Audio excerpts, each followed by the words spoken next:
All right, welcome everyone. Electronic Gaming Mostly, the podcast. I'm the Night Ele- Terror here with the Gabbler. We All should right, change the so show we're really title excited because to there are leaks. Electronic Gaming sometimes. Well, eventually we'll get back to gaming when gaming stops sucking. But all right, here's what we're going to talk about. We're going to do about five minutes about what we played this week, and then we're going to talk about last week's Game of Thrones, and then this week's Game of Thrones, and then spoilers. So Yeah. here we go. We haven't had a whole lot to play this week, but we started The Witcher 3 again, which I've played before. But Never played it. Gabbler's never played it. So you've just made it through the intro. What are your first impressions? I tried to get into Witcher because I did buy Witcher 3 or back in the, well, not that I bought it. I think it was coming out, like the third one was coming out and everybody was making a hype about it. So I remember I had the first and second game. There was that period of time on Steam for like, after Steam had become Steam and was really good at being Steam, there was like 3 to 4 years where every time there was a sale, and I had a job at the time, I would just buy every fucking thing on sale. Like, and it was crazy. Amongst our little group of friends, Billy and Jihawk and all that, they would refer to me as Don Rich, because I'd always buy shit for them during the sales. I'd just be getting 4-packs and shit like that and distributing them out. And I got the Witcher games and wanted to try and play them because there's a lot of hype around shit. So okay, I'll try to play these games. I played the first one and I just couldn't fucking do it. I couldn't play the second one either. The controls they felt like an indie studio from fucking, Yeah, I'm right there with you. Uzbekistan I or whatever. never tried the first one, but I played the second one for maybe 2 hours, and I was not a fan. Yeah, it's not that great. And then I just couldn't get into it. I wasn't into the story. And I guess part of it was a little bit of bias because I never really liked their attitude on DRM. Like when DRM came about, it was very similar to what loot boxes are now, in my opinion. That's probably not going to be shared with a lot of people, but whatever. That's just my opinion. I believe that there's nothing wrong with DRM. Like, oh, well, it's got to be online. But Well, I agree as long as it Steam. doesn't affect your performance. Like if it takes up too much CPU power and it fucks up the game, then no. But if I can't tell it's there, I don't give a fuck. For me, it's a matter of principle. It's not so much the concept of it. Like DRM is a response to shitty fucking people. Like that's the way the world works. There are nice things, and then as soon as they become more popular, the shitty people infect it and fuck it up for everybody else. And DRM was a pretty decent way to handle people that were doing shit like pirating games and shit like that. But they tried for years with CD keys. It doesn't work. So they've just tried to find, and I like to support things that I enjoy. I don't believe in pirating Game of Thrones, for example. Like all these people like, I pirate Game of Thrones. Like if you like the show, support it. Like that's my personal opinion. I'm not going to say you're a criminal or a villain, but you're kind of a little bit of a douchebag if you like something, but then don't support it. If you don't have money because you're a kid or something, sure, whatever. I can understand that. But if you're like 20 something plus and you don't have the money for it, I mean, get a job or spend your money on something better. I don't know. Like I live paycheck to paycheck. For less than the price of a cup of coffee a day, you can watch Game of Thrones. Just saying. It's only for a couple months. While the show's going, it's not like you have to remain subscribed to it. And I understand that in the beginning, it wasn't super accessible, so I'm not against that either. I mean, whatever. I'm just saying if all the things line up and the opportunities there, if you're spending your fucking extra money on some video games instead of watching Game of Thrones, then whatever. You can't be like this fucking you can't be the kind of guy that's like, yeah, I pirate it and I'm proud of it. Like you got to kind of feel like shit to some degree because you're not supporting something that you like. And that's how those people get money. But whatever, I'm not going to get too much into that. But I never liked that mentality with DRM, just like I don't like it with loot boxes out of principle. Because the problem I had with DRM was while it was a recently acceptable system and a reaction to what we were just talking about, because it could have been way fucking worse, by the way. People had no fucking problem with Steam. Nobody was bitching about it. Nobody. Classic to this day bullshit where nobody bitches at Steam about the same fucking thing. They hold Valve to no accountability over loot boxes, just like they held them to no accountability over DRM. You had companies like Ubisoft making their launcher and going, yeah, it's always got to be running in the background to play this game, and people going, hee. And then meanwhile, Steam is the same fucking way. It like they didn't put offline functionality in until a couple years back. Well, I mean, I kind of understand where they're coming from because, CD Projekt Red runs good old games, right? And there's no DRM on any of that, so if you don't want to run it through a launcher, you don't have to. But the thing about DRM, yeah, but the thing about DRM is it's not preventing anyone from pirating. It just makes it harder for the first month or two. So if DRM was perfect and yes, this will 100% prevent pirating, then I mean, I get it. But these guys obviously thought it was a good business decision to be like, look, yeah, we might get pirated for the first month, but then we can come out and say, hey, we don't do DRM. It's not about 100%. That's like the wall, build the wall, and people are like, it's not going to stop 100%. It's not what it's about. It's about making it more difficult for people to de-incentivize as many people as possible from doing it. Well, it's not like that. It's like someone cracks it and then it's useless. That's what I'm saying. Is like it's only good until someone cracks it, which sometimes is only 2 weeks. There are certainly games that you cannot just crack. You have to be online to play them. Most MMOs are a great example. You have to connect to a server to play on it. That's what they were going for. The alternative to DRM, by the way, other than companies just giving up on it, was some kind of monthly fee or some shit like that to get access to some shit. Because who's gonna fucking pirate something? Who cares? Well, I mean, it's tough. It could end up being the same way as World of Warcraft, where you just play on a private server, which for World of Warcraft, who wants to do that? But on something like, I don't know. I don't know if Resident Evil 2 needs to be online, but like if Resident Evil 2 had to be online and you could just play on a private server instead, if you crack the game, then, that monthly service fee isn't going to really do a whole lot. Because in World of Warcraft, all of the assets to like enemy spawns and things like that are server side. So all of these guys that did free server access to World of Warcraft, yes, you could play the game, but somebody had to go and try and copy all the spawn points and get the spawn timers to the exact. It was a lot of hard, meticulous work on a lot of these private servers, and a lot of them didn't even really follow suit to what was already in front of them with World of Warcraft. They would just make their own shit. I think that one that got really popular was probably one of the only ones that managed to get a vanilla image in terms of, because I dabbled with private server files. Me and G-Hawk would get on a private server to like film machinima and shit, and they have like these invisible little bunny models that they spawn, and you set values to it, and that determines what spawns and how it patrols around. So there's a lot. It's not as simple as just downloading it and being able to play World of Warcraft. You have to set a ton of shit up, and some things just don't work because they're specifically run on a server side situation. But that's what we could have had if people would have kept.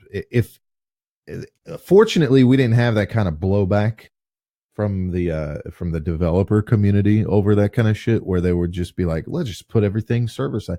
But if you could imagine a Resident Evil 2 remake that was where the zombie spawns and shit like that were all server side, I mean, that would just be a negative through and through. Like that would have sucked if that's the direction we would have went in. And my point to that is you just got to be careful. I think we lucked out as a gaming community that developers didn't just decide to go super far on it, right? They didn't decide to just keep going. They actually pulled back on it. So it's a win for the gaming community, but it doesn't always go that way. And people need to be a little careful about that. I think one of the reasons why it didn't go that way, though, is because loot boxes. They don't really care about people pirating their games these days because a lot of their revenue comes from loot boxes. So, yeah, in a way, loot boxes saved the DRM thing, and now people are bitching about that. And again, what's the point? What's this have to do with Witcher 3? well, my point was that CD Projekt Red, in my opinion, was just virtue signaling to the gaming community over DRM. Of course, they didn't need DRM and didn't care about pirating. What were they going to lose? It was their first game, really, that was anything big, The Witcher. And so, they come out and they're like, oh, no deal. It's one of those things where, like, nowadays, and for people that think that no, that's not virtue signaling, they do the same thing with Marvel movies and shit. When they come out publicly and say, it's like Gillette coming out for like, dudes, don't be raping women. It's like whenever a big company comes out and says some shit like that, but it's like you can just tell that they're just virtue signaling because they're just saying it for no reason. They don't have to say it. I don't know if it's virtue signaling. I mean, it seems like they have a whole philosophy that they stand by, and whether you agree with it or not, I'm fine. But I don't have a problem with CD Projekt Red not having DRM on their game. It's just that they came out and threw it out like, by the way, no DRM. Like they did it with Borderlands 3 announcement, like no microtransactions. So what? Just release the game. You don't have to sit here and be like listing off shit that's bad to the gaming community. No loot boxes, no microtransactions. By the way, Gabe Newell's going to be hanging out while we make the game. So yeah, maybe Half-Life 3, right? Like, hello, fellow gamers. It's just fucking obnoxious is all I'm saying. It's just on a principled matter. It's just fucking release your shit. Don't sit here and virtue signal to me, because to me, that just feels like, hey, I'm trying to get internet points. It's like politician type shit. Every time I see something like that, it makes me weary about somebody because it's the type of shit a politician would do. Hey, Hillary Clinton, what do you carry around with you all the time on this black podcast? Hot sauce. Like, okay. All right. Moving on, I guess. Fucking hot sauce. That's all I had with it. But I kind of had a little bias against Witcher, but Witcher 3 is okay. Maybe I haven't hit a stride in it yet. It feels a little bit like Dragon Age, the newest one. What was it? Inquisition. Yeah, and the thing is like people always praise BioWare for like their stories and characters and shit, and I never gave a fuck. But I actually really like the stories and the character in Witcher 3. I think it does that better than BioWare, and it's probably one of the reasons I was never really like a BioWare fanboy. Because the thing about Witcher 3 is like, there are times later in the game when you get really invested in some of these stories and then you forget that it's a fucking side quest. And you're like, oh shit, what does this have to do with the main story? Oh, it doesn't really. The best example, I'm sure you've heard of it, is the Bloody Baron side quest. It's kind of like famous for being like one of the best side quests of all time. And it's actually pretty early in the game. Early being like, 15, 20 hours in, maybe. Yeah, I think I understand what you're saying. I kind of agree. Like, story is super important to get you involved in a game, especially these types of games. With Dragon Age Inquisition, I never was able to allow myself to get into it. I liked the first Dragon Age Origins, I think it was called. It doesn't hold up well, though. It doesn't hold up well because the combat system is really clunky. But back then I was interested in the story with like the Blight and all this shit. And then as they continued on through the series, it just got less interesting to me. So when it comes to Inquisition, I guess I just don't really care that much about the story. And that's maybe the problem with my investment, because it's hard for me to invest unless your gameplay is just amazing. It's really hard for me to invest the amount of hours needed to get that addiction in the game. So for a game like Dragon Age, you got to pull me in to get me into that gameplay loop, because a game like Dragon Age or Witcher has a lot underneath it, and you gotta let me peel some layers before I get stuck in that loop. Like with Mass Effect, for example, and I use this as an example because Mass Effect, to me, a great storyline.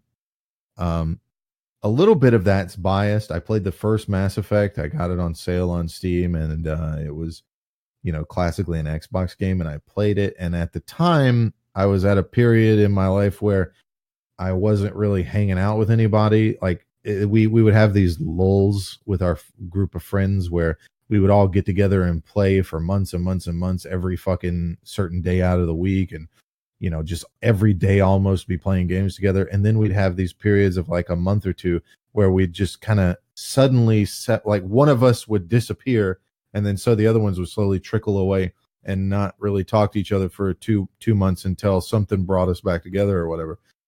And I was during one of those periods, like when I was going through old NES games and SNES games that I had never played and shit like that. And so with Mass Effect, it kind of felt a little retro with the way the game looks and feels. And so I played through it, and it wasn't anything spectacular. I could tell you guaranteed that if I played that game today for the first time, it'd probably be hard to get through in a similar fashion to Dragon Age Inquisition, because it doesn't really tug at you right away. It's really one of those kinds of games where you play it and finish it because there's nothing else to do at the time, and that kind of attracts you. After you've played through it, then you're like, well, this has all been great. It's been a great ride, but investing into it is difficult initially. Well, I think the thing about Witcher 3 is they don't really explain that whole beginning area is the training zone. And like you have expect, like once you get out of that first White Orchard area, to get that title card where it's like boom, Witcher 3, right? And you're like, oh fuck, I've been playing this game for like 12 hours. That was the intro. Yeah. And they don't. But the thing is after that point, because I'm sure you noticed, you'd level up really fucking slowly. Like you need like 1,000 XP to level, and every quest gives you like 50. That all changes after that. But so if you can't make it through that first 8 to 12 hour intro sequence, that's what turned me away. But same thing. I was in a situation where there was nothing good to play, and I was like, "Fuck it, I bought it. I'm gonna play it." And it takes probably 12 to 20 hours to really get into that game, and they don't really explain that to you. There's nothing like pulling at you. Even the story, you don't even really get like the main part of the story until you get out of that zone, because that whole first part of the zone is kill a griffin. And where's Yennefer? Yeah, where's Yennefer and kill a griffin? It's kind of mundane and weak, which is the same problem with Mass Effect. The first game is kind of the story is like, there's some shady shit going on, but we don't know the full thing. And then the ending is pretty good, but then it's not until the second game that the story, the like main arc of the story, really starts to pick up, and you get intrigued, and you're like, okay, game starts out with your ship getting blown up, and you've fucking Shepard falling through the atmosphere and having his body rebuilt and shit. And then the third game is like the third game is like episode 3 of Game of Thrones, the whole fucking game. It's just fucking this in-game battle kind of thing happening. And if Witcher's anything, if that's, I mean, based off what you're saying, I definitely have to give the game more time before I can give a fair response on it. I will say, in terms of the way the game plays, it does feel a little better. Yeah, I mean, there's still some things that you have to get used to, like the combat. I guess it's Dark Souls-like, but it's not quite as refined as Dark Souls.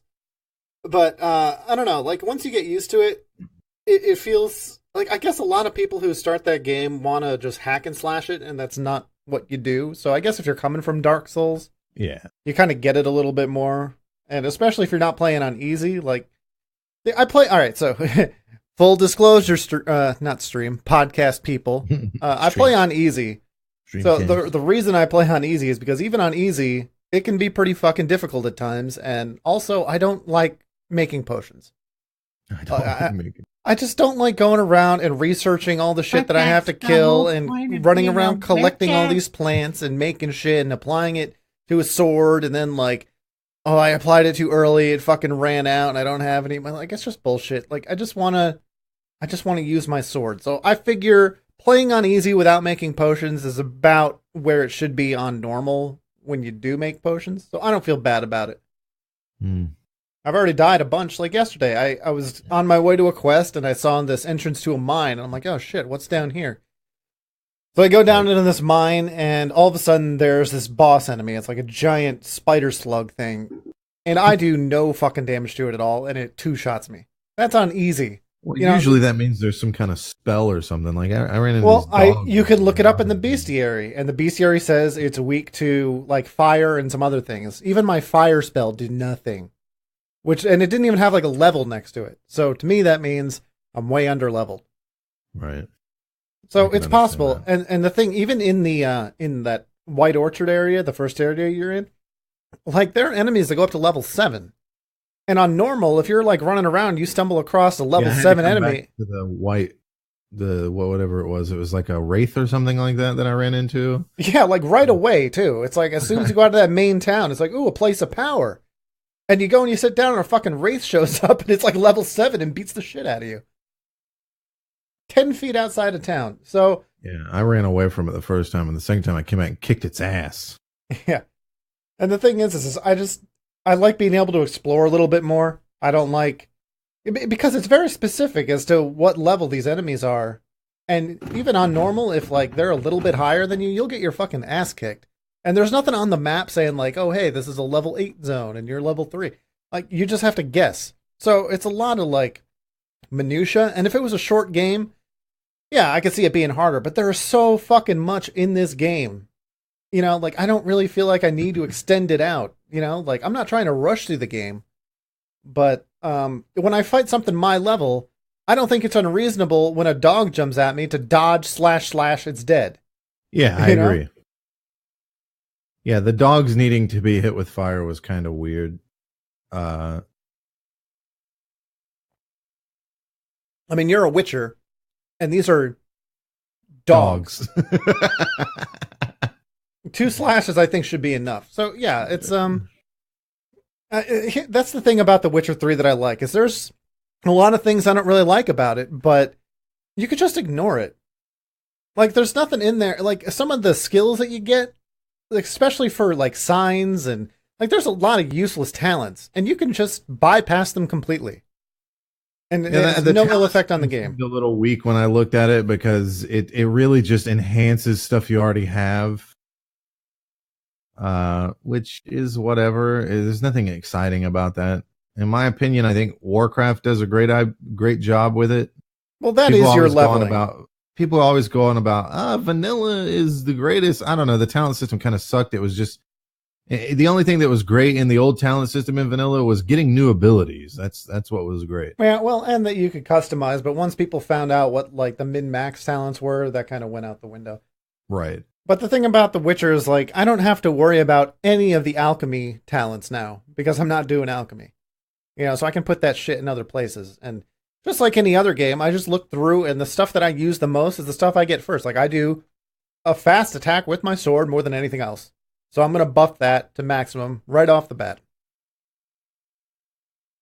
It just kind of makes sense. So I kind of stick with the straightforward type of stuff, and some of the more obscure things, I could try that out when I'm like level 30. You know, I don't need to waste points doing that. You know, I don't have to like fight the Griffin and realize that my potion isn't doing it. I guess I better level up and dump points into alchemy so I can make a better like, fuck that. I am not into that. So yeah, the gameplay, what I was going to say before I got off on this tangent is that like the actual combat, it's I guess it's not that in depth. Like, most of it, you're dodging and rolling and hitting people with your sword. But like, there are some enemies that are weak to magic. So that's kind of cool. And the magic is really simple. Like, you don't have to really worry about mana. You just have stamina. You can basically use your spells one time, and then you wait like 5 seconds. And your spells aren't anything like devastating. It's more utility. So, you know, that kind of adds a little bit to it. And then I kind of like the whole silver sword, steel sword system. Yeah, that's kind of cool. I mean, it makes sense from a story perspective. Things like that I'm cool with. I don't mind anything like that at all. Like, that is It's not cumbersome. It's just a different direction on the D-pad, and I think that's kind of cool. Is like, and it makes a lot of sense too. You know, killing monsters takes silver. Killing people, you don't need silver, so you're not gonna waste your expensive silver fucking sword. Yeah, and you'll kind of figure out there'll be some times when if you have manual. Although I think humans should die pretty easily with both, but I guess from a gameplay mechanic, well, they do. But the thing is if you start blocking weapons with silver, it breaks really fast. Because the way you're supposed to fight humans is a lot of parrying and blocking, and you're supposed to fight monsters by dodging mostly. So your silver sword just gets destroyed if you try to block with it, which makes sense. It's silver, you know? Yeah, it's not that tough. I don't know anybody that would make a sword out of. I don't think anybody. No one would. Like, it's like maybe for like ceremonial purposes, but silver's really soft. Yeah, like you make your fucking silverware out of it, like what you eat with, maybe. I don't even think they make knives out of silver for silverware for like your good china. Yeah, well, I mean, I don't see why you would. I think silverware is just a moniker. I don't think it's actually made out of silver because they used to make it out of silver. Well, silver gets oxidized really quick, like it turns black. Yeah, that's why they don't make it out of that anymore. I used to have mods for vaping that incorporated silver, especially in the pins because there's no resistance to it. So there's no voltage drop or anything. And you could take silver polish and rub that silver and see a bunch of black on your cloth. And then you could just rub it again and there's a bunch of black, and rub it again and there's a bunch of black. So that silver, even though it looks perfect, is constantly oxidizing to the point where if you polish it, it'll never be perfectly clean for more than a second after you wipe it down. It's fucking crazy. So you let something that's silver sit for, I don't know, a couple weeks, it's going to look like shit. Yeah. Well, you got to get like, these days you have to get that silver that's like been treated with whatever steel or some shit. I don't know what the fuck they do. I don't know anything about smithing. You're not a silversmith? I don't know shit. I don't know what I'm talking about. Point is, don't make weapons that you're going to use in combat out of silver. Unless you got to kill werewolves. Which is, fairly common, I guess, It's a possibility of the future, All we got to do is crossbreed a dog with a bear. Boom. You ever seen a bear? You ever seen those pictures of bears without fur? Yeah, dude. They're fucking terrifying. They look like werewolves. What about the ones walking on their fucking hind legs? Sit the fuck down, bear. You're not a person. Anyway, so we can wrap up The Witcher 3, but I think that if you could find some redeeming qualities in the first 10 to 12 hours, it only gets better from there. And that's only if you're interested in the story. If you're just completely checked out on the story, it's going to be kind of rough. But like I said, the main story is good. And here's the thing. I'm going to spoil it a little bit for you. At a certain point, you get to play as Ciri, probably for 2 or 3 points. Yeah, most times in games like that, you're like, fuck, I got to move away from my main character. Dude, Ciri is fucking OP as shit, dude. Like, she has 2 fucking teleport moves, and you're just zipping all around the battlefield. And when you stop playing as Ciri, you miss it. You're like, man, that fucking teleport shit would be great to have throughout the whole game. Mod the game. I'm sure. Yeah, I'm sure you could. But yeah, she doesn't have magic. She just has a sword and that teleporty shit. And it's like one of those things where I don't remember what other game used it, but like you teleport towards an enemy and you end up behind them. So it's like it takes place of your dodge and your roll. You don't do any of that. You just fucking teleport. The game feels like those old Lord of the Ring games you would get back in the day when you'd rent a game. And like you'd play as Aragorn going around killing a bunch of orcs. Game kind of feels like that in terms of the way it controls. Story-wise, it's like a European version of Elder Scrolls, so it's got some of that cringy, Well, the accents are better. Dude in a bathtub stuff. Yeah. Well, like you'll see, it gets kind of. There's a lot of adult themes. There's a lot of fucking. There's a lot of titties. Listen, I'm going to give it the chance in exchange for Mass Effect getting given a chance. Okay? Okay. Because Mass Effect's one of those stories that'll tug at you. It gets you. Oh, anyway, let me get back to that point I still haven't made. Combat! A lot of people want to hack and slash. This game feels a lot better when you do everything deliberately. Like, you wait for the dodge, you hit the attack button once, because the attacks are pretty slow, but they're pretty, like, cinematic looking. Like, they look natural because they're slow. Like, if you dodge an attack, he always does that jumpy in the air thing. So it actually feels pretty good when you do it deliberately, much like Dark Souls.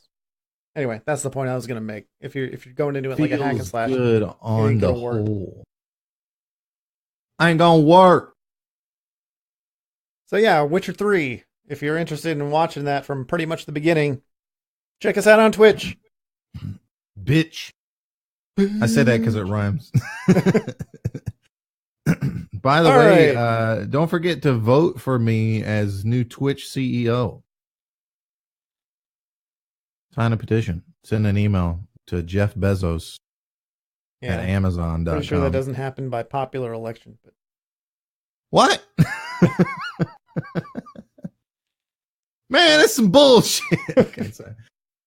All right, let's talk about Game of Thrones now. Well, hold on. Borderlands 3 was announced, and I know you're not a giant fan of Borderlands. I played through the first Borderlands with the OG crew, as I call them in my own life experience. To you guys and to Mike here, they're known as some random dudes that you met a couple of times. We played through the first game all the way to the end, and it was pretty fun. I remember it being really fun. I remember it was really funny to run into like badass skags. It was just like you'd have these moments where there's all these skags around, and then suddenly a badass skag. The second game came out, and we tried to do the same, but we all have lives, so that's hard to do. But we spent most of our time just babysitting these Goliath guys that when you pop their helmet off, they get really pissed off and start fighting the enemies. And then you can babysit them and they'll level up as they kill things. And I'll show you this when we do Borderlands 2 soon. And it's actually quite amusing because the higher level they are, the better loot they drop. And then we would spend the rest of the time gambling. Yeah, my problem with Borderlands 2 is for something that's so focused on a shooter, the guns never felt good. It's like, more of a looter than a shooter. The problem with Borderlands is that the guns are supposed to be quirky. So they never really that's not my problem. About your ability to aim. It's that the guns feel like shooting an arrow. Like really slow bullet velocity, a lot of drop. They're pretty weak. Yeah, I agree. And I never played till the end game, but I don't see better guns making bullets fly faster. You have to go through Borderlands 1 and 2 knowing that the guns kind of suck. And looking at the guns from a perspective of damage numbers rather than how they feel shooting them. That's why some of the best guns in that game are like rocket bullets. They shoot rockets. And you don't really care how slow it is, you know? Like, who cares? It's a rocket. But we'll just try to get through it. But what they showed off, I wasn't impressed with the trailer, but when they did the gameplay reveal, now we're talking. Because one of the biggest things for me is it looks like the gunplay is really good. There's actually a reticle now, like which fits the gun that you're using. They had several different guns they were using, but all of them really looked like the shooting was good. The bullets were fast. The impacts were happening really good, really like immediately. It didn't have, even though it's cell shaded, it didn't have a massive cartoony look to it like it usually does. So that was cool. But one of the big aspects is, they've added a lot of quality of life improvements that they never had in the previous games, like the ability to sprint. And to crouch slide and all this shit. They got some really interesting guns. They got a gun that when you secondary fire, it has a shield that comes out in front of it. They got a gun that when you secondary fire, it shoots rockets instead of regular bullets. They got the ZX1 in the game. Okay. Oh yeah. Replay. Yeah. They got a gun. Exactly. They had a gun to where you mark the target with a dart, and then every bullet goes to that location. They even mentioned it in the fucking gameplay trailer. They're like, the ZX1 replay is pretty cool. And I guess Borderlands is when I'm gonna have to fucking download the Epic launcher. Yeah, it's also more. So what happens when it comes out on Steam like a year later? No, I mean, like, can you like import your save so you have your friends list from Steam? You get your fucking Steam achievements. Like, how does that work? So you stop. They don't use. I don't think they use Steam. I think they use their own little fucking sign-in thing or something like that. What does that mean? They have their own servers, the 2K servers or something like that. Well, yeah, but that's not what I'm saying. I'm saying like, if we get it on the Epic launcher, right, and we make it and we get to end game, we're having a good time, and then it comes out on Steam. Can you transfer all that shit over to, like, I know that you can transfer any game to Steam and open it through Steam, but what if you don't want to use the Epic launcher anymore? What if you want to use your Steam's friend list and get, your Steam achievements or whatever? I don't know, because I've never really experienced that with Borderlands specifically. I think they just, all your save file data is in your documents or something like that. Oh yeah, I don't know if Epic has a cloud, but probably I'm pretty sure they don't.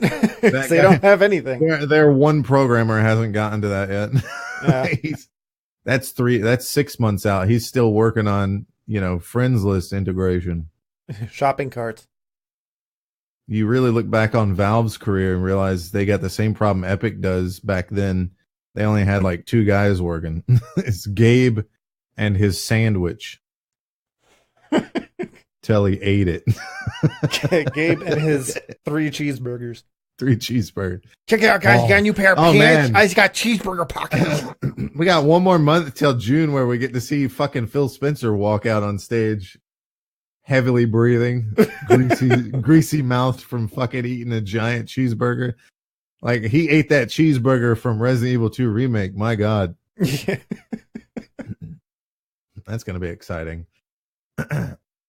Like, Phil Spencer, who is your favorite character in Resident Evil 2? The truck driver. The truck driver. I really identify with the truck driver. A great, delicious looking burger.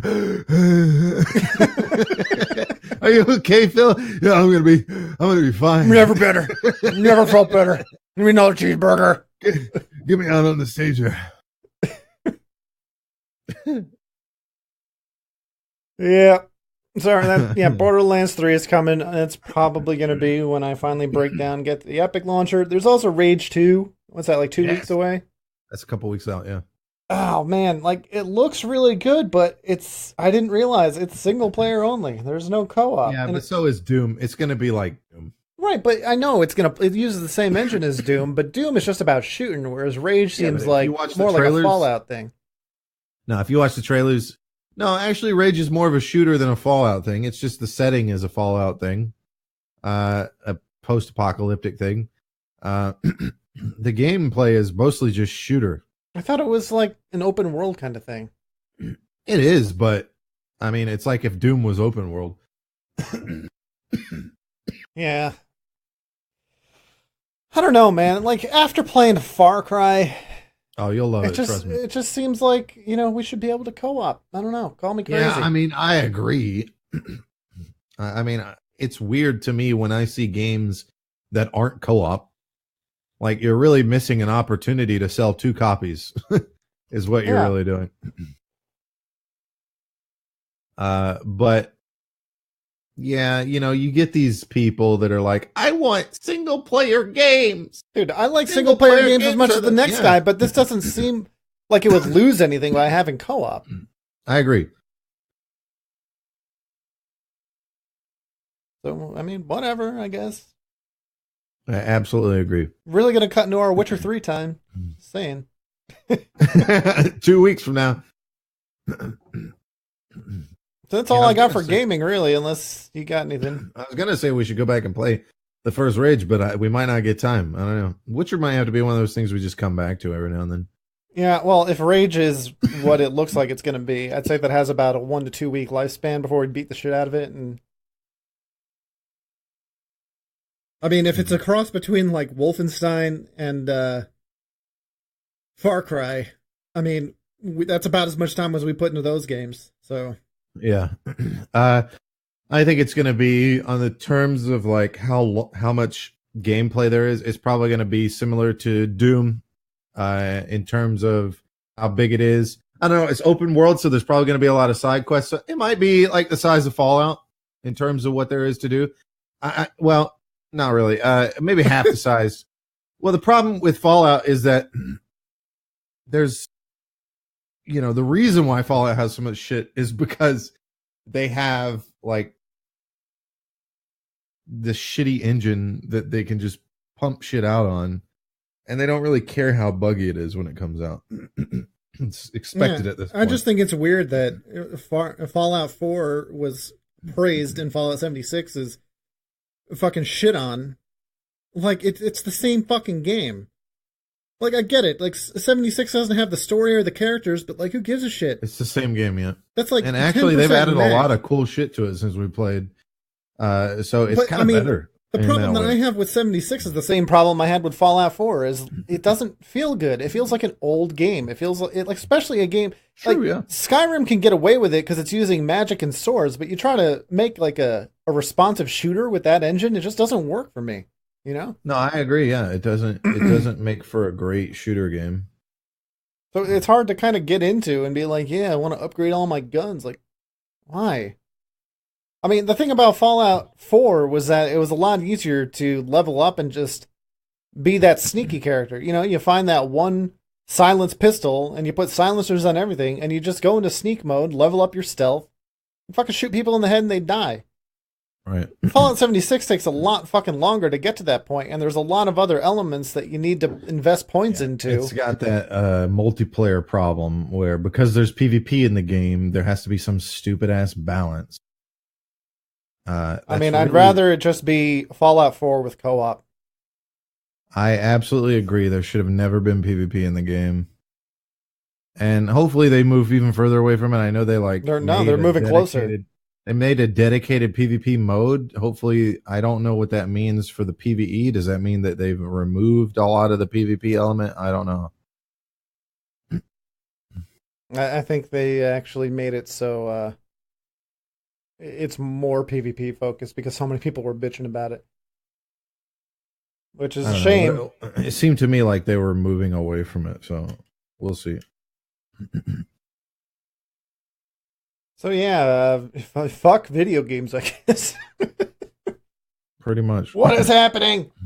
I'm still waiting, man. It's like chasing the dragon. Where's that one perfect game that like plays really well and has co-op and has the longevity that you can dump a bunch of time into? It's like those little pieces. Like I said last time, fucking 2 out of 3. You can have 2 out of 3 good elements in every game. Just waiting for that one game that has 3 out of 3. Right. Yeah, so, all right, let's talk about Game of Thrones. So, Battle of Winterfell. It happened. It did happen. There's going to be spoilers, so if you haven't seen the episode, what the fuck are you doing here, honestly? Go watch the goddamn episode. What are you doing with your life? You're going to go your whole life without watching one of the best shows of all time, even if you don't like the show. At least you can say you watched it. Anyways! I don't know how you could say that. You have to be heartless, and we're pretty heartless, and we still like Game of Thrones. So.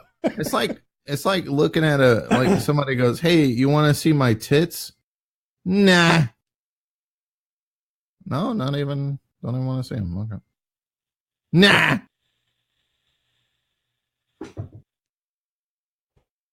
Oh, that was it. Okay. Yeah, of course the answer is yeah. Let's see them. Whatever. Even if you're a girl, you can agree. Yeah, let's see your tits. Whatever. Let's compare them to 2 more things I've seen in life. Yeah, it's like a curiosity thing. Why not? What are you losing? What do you have to lose? It's not like she's going to pull her tits out and suck you into some kind of black abyss. Although that is kind of a metaphor for marriage. Oh, shit. All right, so the Battle of Winterfell. The night was definitely dark and full of terrors. Yeah. First thing I'll say is all these people complaining that the episode was too dark. Adjust your fucking television. All right. I didn't have a problem. Yeah. Well, I shouldn't say that. I did have a problem, but it wasn't because it was too dark. It was because so many people were watching at the same time that it was pixelated. So People are pieces of shit, man. wait a few minutes and then start it late. You know how fucking annoying it is to see a movie or a show and like it's supposed to be nighttime, but you can't fucking tell because the whole fucking scene is so goddamn lit. Yeah, sometimes I'm confused about those kind of things in movies. They'll have like a segment in the movie where everything's dark blue or like a light blue color, like moonlight. And it's like, oh, it's dark.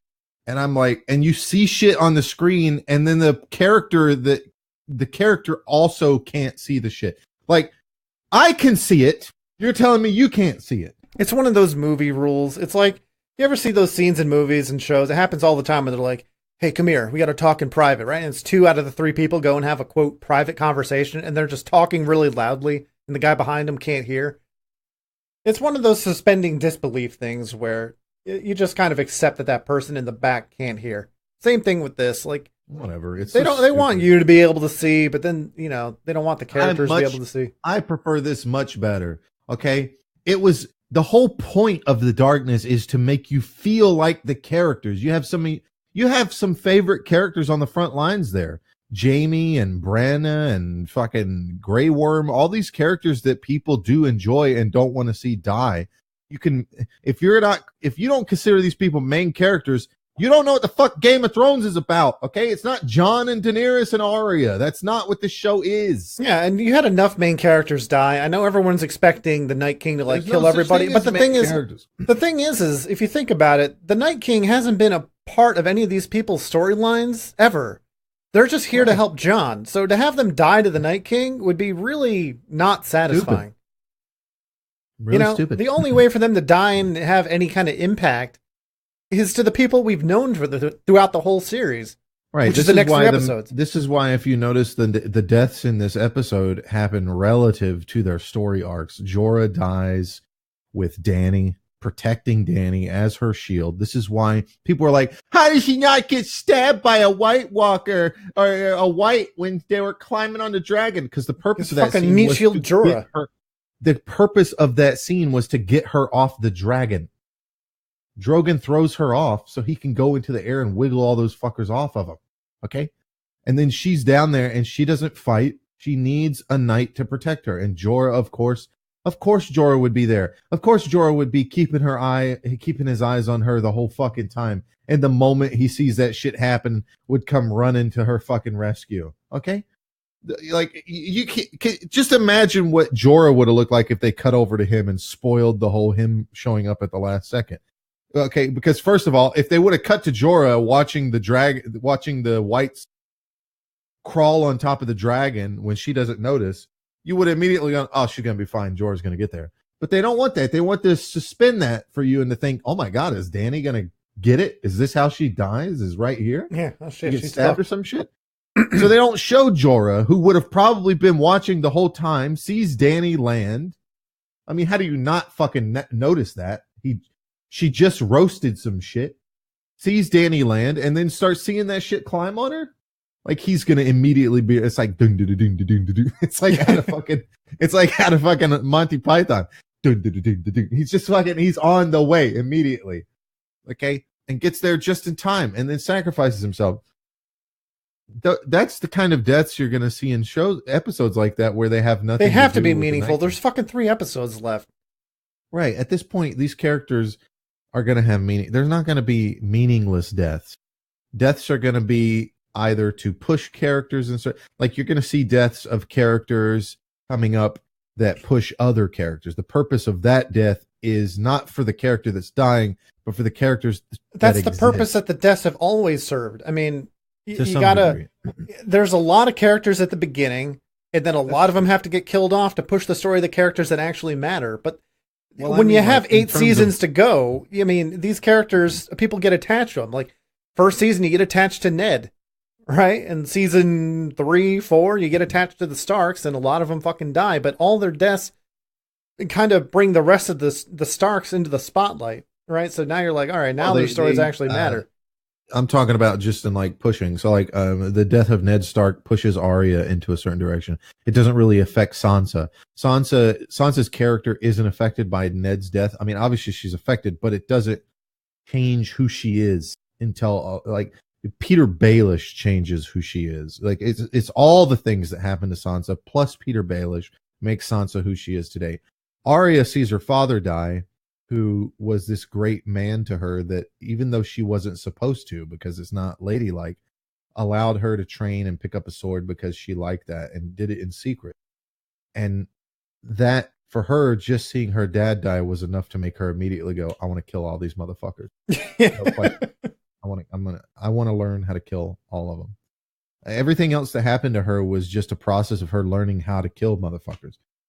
Dead Ned was it. So Jorah, while Jorah's death is an arc for him because that's how he wants to die, is protecting her.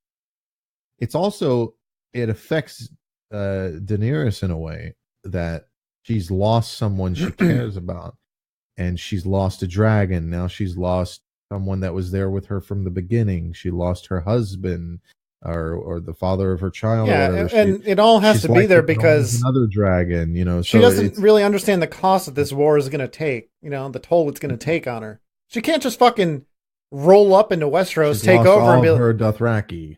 Yeah, she's got to lose people and be like, you know, all right, now this is what I had to lose to get the throne. Let's fucking take it seriously. People are talking about her possibly going Mad Queen. It's very likely and possible. And people are upset already with the idea of it. Like, that just doesn't seem like her. Can't burn them all if all the dragons are dead. well, the thing is, like, I don't like her obsession with the throne suddenly. I think that's a bit of going in the wrong direction with her because it doesn't make a lot of sense with her character. I don't think the show is putting as much emphasis on that as people are making it out to be, though. I look beyond that, though. What I do accept, though, is the idea of her going mad. A lot of people don't like that. They don't like, oh, that's not like her. I mean, you try being told that you're just going to be sold off by your brother so that he can go sit on the throne, and then you get sold off to a guy that actually cares about you. And then, well, if you're as much as a fucking Dothraki can, I guess, right? Well, that was the point, right? He was supposed to be like this ruthless guy, but it turns out he actually cared about her because she was willing to take control. He wanted that. That's what he wanted. He wanted to be cucked. And then watch your brother die because, you know, he had just put a fucking knife to your stomach because he doesn't fucking care about you. But this horse lord that you just met and got raped by and have kind of taken control of cares about you more than your brother ever did. Your only living family to all that you imagine. And then you get told that you're the heir to the Iron Throne now. And you want to get all this shit together. You go through all the shit that Dany went through with acquiring all these people, saving these people, trying to be good. You know, at the same time learning, because in the books she's a teenager and they're still kind of playing off that in the show, even though she's not a teenager. They make her in the early seasons. Even now she's getting challenged all the time and learning even from Tyrion. And then you go to Westeros and you fall in love with this guy from the north that's like this really good an actual good fucking person. And you have your dragons and your army and you can take the fucking Iron Throne like that. You could just take it right now. But there's this battle to the north, you know, and with the dead, and you go north and you see it and you lose one of your fucking dragons that you consider your children. And then you lose all the Dothraki that followed you and that you cared about. And you lose the guy that was there from the beginning protecting you from your shitty brother. And then you lose like your interpreter, and you lose your fucking your like half or more of your fucking Unsullied, the people that, you know, you set free and still followed you, and you maybe lose another dragon. And how many things do you have to lose before you go, you know, I could have just taken the fucking throne and then we could have went north and dealt with this shit, and fuck your stupid castle in the snow. You know what I'm saying? Like, how long before that snap just happens where you're just like, if I would have listened to your fucking, they're dead or coming, they don't tire, you fucking piece of shit. Like, that's my crown. That's my city. I could have fought him from there. But you're like, no, we gotta go north. Why didn't we just all go south? Why didn't we just evacuate the north? What the fuck? Well, they're stubborn bitches, right? They never would have left. Most of them. Then let them die. Yeah, Right? Like, look that's at the last process. That's the process, man.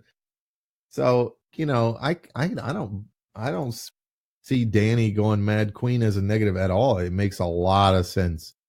It makes a lot of sense, but I don't think that, you know, here's the thing: is like if you want this fucking prophecy to come true, and you want John to fucking kill Danny and her to be the Nissa, right? You can't kill a character that's beloved, right? You gotta fucking make people turn against her. No one wants to see her go mad, but once she fucking snaps, it'll be like, okay, she needs to die. Once people realize she needs to die, then you can do the fucking John kills Danny, and it makes sense. Let's look at it this way. One of the big problems with the theory of John stabbing Daenerys is it's just not in John's character. Right now, it's not. I mean, what could she would have to do something heinous, and I don't mean killing citizens. I don't mean killing citizens. Well, you got to remember, John is also going to be influenced by all those people around him. I don't mean killing citizens. She'd have to do something super heinous, like killing a family member of his or something like that, or maybe even threatening his life. I don't know. John's always been the one to kind of do what's necessary, so he may not want to kill her, but you know, it's got to happen. I don't know. Anyway, that's my prediction. I think John kills Danny. In the end, somehow. I don't know. It really fits this weird perspective where he kills Danny and sits on the throne and says, "I'm Aegon Targaryen." Like no, but it makes sense for John because he's always been put into these positions of power that he doesn't want, right? So the only way that makes sense is if John's the kind of guy that'll lock you up and then behead you properly. He's not just going to stab you right there. That's not John. He doesn't just stab people, even to like prevent. You know what I mean? He's like, gonna kill her. It doesn't necessarily have to be stabbing her. I mean, he already stabbed her. Am I right? That's a sex joke. I don't follow that at all. I don't think it's gonna go that route at all. I do think she'll get out. I think she'll give up the throne for John. I think we're gonna end up with a council situation, and I think she'll give up the throne for John. I think that's the bittersweet ending, is that John and Danny don't sit on the throne, that they leave it behind completely. They don't even act as leaders because they're done with it. I think that's the bittersweet ending, is that you have these people that you don't really give a fuck about being in power. They're the ones that run Westeros now. And it's like, it's not like a big bang ending. It's like it's like a whimper. It's not a sigh of relief. It's not a big bang. It's just a, what? That's it? That's the ending? Everybody. Well, of course, it's after 8 seasons, people are going to want some kind of, they don't know what they want, right? They know the feeling that they want. They want to be like, yes! And they're not going to get that feeling at the end. It's Game of Thrones. Yeah, not going to happen. I agree. Oh, shit. Sorry. My original theory is already quashed, though. All right. Well, maybe not. Here's what I don't want to happen. I don't want the Night King to come back in this series at all. I disagree. I don't know about the Night King coming back, but I wouldn't mind seeing like, oh shit, we got to go north and like destroy some kind of altar or something. I don't think there's enough time for that. That's what I'm saying. It's like, I wouldn't mind that if there was another season coming. I agree, especially with the leak. I agree. I mean, if this the episode 4 is already leaked, so we know that it's not happening. So they're not gonna just do that. I mean, unless Bran comes out in episode 5, like, what I'm saying is, I don't want episode 6 to happen, and then like the last scene of the show is like a fucking blue hand coming out of the ice, right? Like, oh no, that's not gonna happen. I don't think that's going to happen. I hope you're right. This was supposed to be the final one. But, okay, so, you could be onto something, though, because the prophecy of Azor Ahai says that this is a cyclical thing. This happens all the time. Well, it never specifically says anything about the Night King, right? Like, it could be that Azor Ahai saves the land from fucking tyranny or something, right? Or am I wrong about that? So R'hllor and the Great Other are the two conflicting powers. These are gods, basically, or whatever Westeros considers as gods. Rolor is the god of fire and light, and the great other is the god of darkness and cold. And so basically death and everything like that is his domain. So the god of death, which, Serial Pharrell famously says, what do we say to the god of death? That's the great other. Fuck yourself. But at the same time, the great other is also who the faceless men of Bravo serve. They're giving death to death, right? Like death, that was a big theme. Like whenever death is promised something, it must be given or something like that. Name a name and they die, whatever, all that shit. So there's really interesting parallels there. Because we assume that the trees are the trees with faces on them, the weirwoods, are gods of the children. Whereas Essos is where Rolor comes from in terms of nobody in Westeros talks of Rolor, and it's not the weirwood trees, because the magic that the children use to create the Night King is done at a weirwood tree, and it is magic of the children. I guess they throw fireballs. They don't really throw fireballs. It's like little grenades or whatever that they throw. So, I mean, I don't, maybe they use both, maybe they dabble in both, but they were definitely using dark magics of some sort when they created the Night King. So maybe the weirwood trees are, some different some different god. I know it's supposed to be the old gods and they're multiple, but I mean, whatever. Those are just personifications of likely navigational star charts and shit like that. But we don't know that kind of information. That's what hopefully these spin-offs get into, because I love that kind of shit. When I watch, That's always my problem with a lot of fantasy shit. It's too much focus on like the people and the dude with a sword. Like, get into the fucking lore of the magic and shit. Like, that shit's interesting to me. And like, they just never really do it in anything. With Lord of the Rings and The Hobbit, you really just follow some characters. It'd be really cool to have some Lord of the Rings type movies that really cover, Melkor and all these different concepts, like what is Gandalf. Like, most people that watch Lord of the Rings don't realize Gandalf is a demigod that is sent from a different realm. Yeah, they never talk about that shit. They never really talk about it. You got to read into it, and it's really interesting shit. The way they make it out in the show is that the Undying Lands is just a place you sail to, and it's an island, and you live on it. It's like a completely different realm. Yeah. So that kind of shit is cool to me.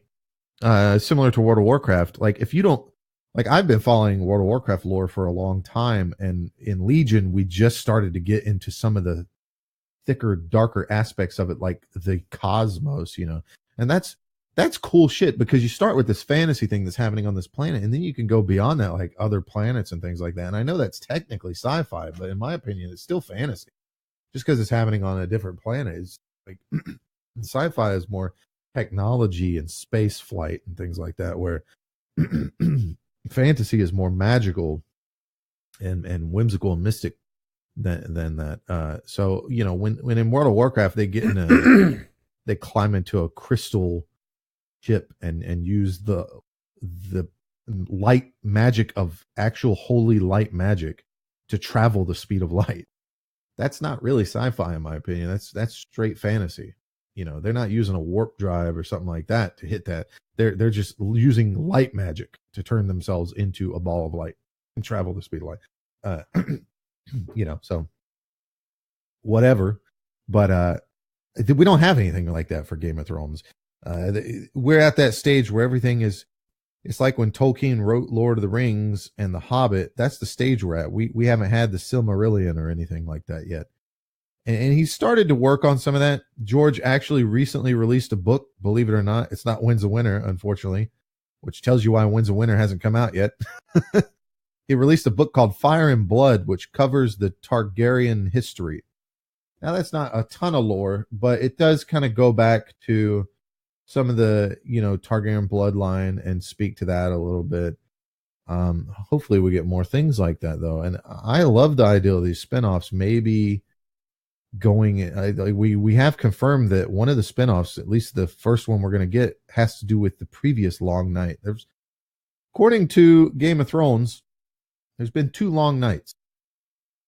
There's the one we just went through, episode 3, and then there was the legitimate long night 8,000 years ago, where it lasted for a long time because nobody was there to contest it. Nobody saw it coming.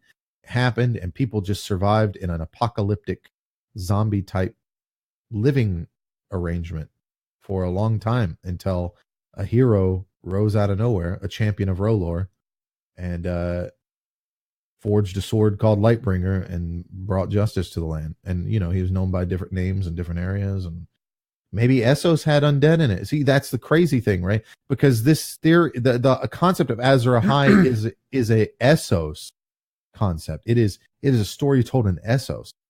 In Westeros, it's told. That's probably when no one gives a shit, because most of the show takes place in Westeros. Well, in Westeros, he had a different name. That's assumed, though. It's assumed that he had a different name. There's like 5 different names for this guy, supposedly, but that could be assumed. It could have been 5 different guys, or it could have been. Was it the same as the stallion who mounts the world? Right. It could have been a different guy. Well, I mean, because I just got done with the first book, and like when Dany hires that blood witch or whatever to save Drogo, she has that vision of like that really big dude with a blonde ponytail going up in flames. And that's her baby dying, right? Like that's what he would have grown up to be. It's like some kind of crazy superhuman that's part Dothraki and part Targaryen. Or it's her and John's baby. I mean, whatever. Well, it went up in flames as, you know, she was miscarrying. So it makes sense, right? That like, that was, I don't know. It was kind of like this weird thing that you have to read into where like she fucked with fate because of magic. Like you can't fuck with fate just by doing earthly things, but magic can actually fuck that shit up. So maybe that blood magic actually fucked up the prophecy or something, you know? So Azor Ahai was known by many names: the Warrior of Light, Son of Fire, Warrior of Fire. But in Westeros, he was known as Hrakun the Hero. But it could be a completely different guy. He was also known as Nefarian and Eldritch Shadow Chaser. Those could just be different guys from different long nights, or it could be that Azor Ahai was an Essos person, and at the same time in Westeros, there was the Hrakun guy, because his story sounds slightly different, you know? Azor Ahai pulled out this blade from his Nisa Nisa and then struck down the army of the dead easily, whereas this Hrakun guy, according to Westeros mythology, you know, went north beyond the wall with his companions and his dog, and all his companions and his dog died, but they don't really say what happened to him. I mean, that's, I don't know. You know, I mean, there's a lot of interesting things there. Some people maybe say they just don't say a whole lot about it because it doesn't really matter in the show. Well, some people are saying that it's a retcon of George Martin. Those people are fucking stupid, because George Martin's only mentioned the White Walkers and the others a few times in the book. You know, Winds of Winter is supposed to be the book that really covers the others. So people going on about the Night King is a creation of Dan and Dave, you don't fucking know. You don't know, because it's talked about in the lore of both the book and the show that this is an eternal conflict between 2 gods, Rolor and the Great Other, and they choose champions. They have champions that battle each other in this never-ending cycle. So we've heard about the Long Night 8,000 years ago, but there could be 1,000s and thousands of years ago that's been completely forgotten about. And so on and so forth, as this kind of cleansing of the world and then a taking it back kind of process. And this could be the first time that it's happened so quickly, that it's been, you know, dealt with so early, because it was actually, there was somebody to warn them about. Like that's what Jon is. Jon is Rolor's chosen, in that, not that he was going to duel the Night King and defeat him, but that he was able to warn people. He was in a position where he could warn people and get people together to stop it early. This is like one of the rounds where Rolor wins really early on in the first couple rounds. You know, it's not, this doesn't go to round 12 before Rolor gets his hero to come up. This is round 1 knockout, some shit like that. Those have to happen. If you look at a grand stage, if you were to write yourself a grand stage of an eternal conflict, you can't just have them all in the same way. Oh, the Night King comes through and and all this shit gets stomped over, and then eventually some shit comes back. Sometimes you got to have those ones that just poof, they go quick because he didn't expect the girl with the dragon glass dagger. Like, that's the Valyrian steel dragon. That's just the thing that you have to put into perspective. And it could be that this was not the one, because the prophecy says that there will come one where it is the last, where R'hllor will finally permanently defeat the Great Other. Well, the Night King is not the Great Other. Because that could have been the Great Other's champion. Right. It's more like he's a champion because he doesn't have a godly power. Like, yeah, he can raise the dead, but so can White Walkers. I mean, it's not just the King that can do that.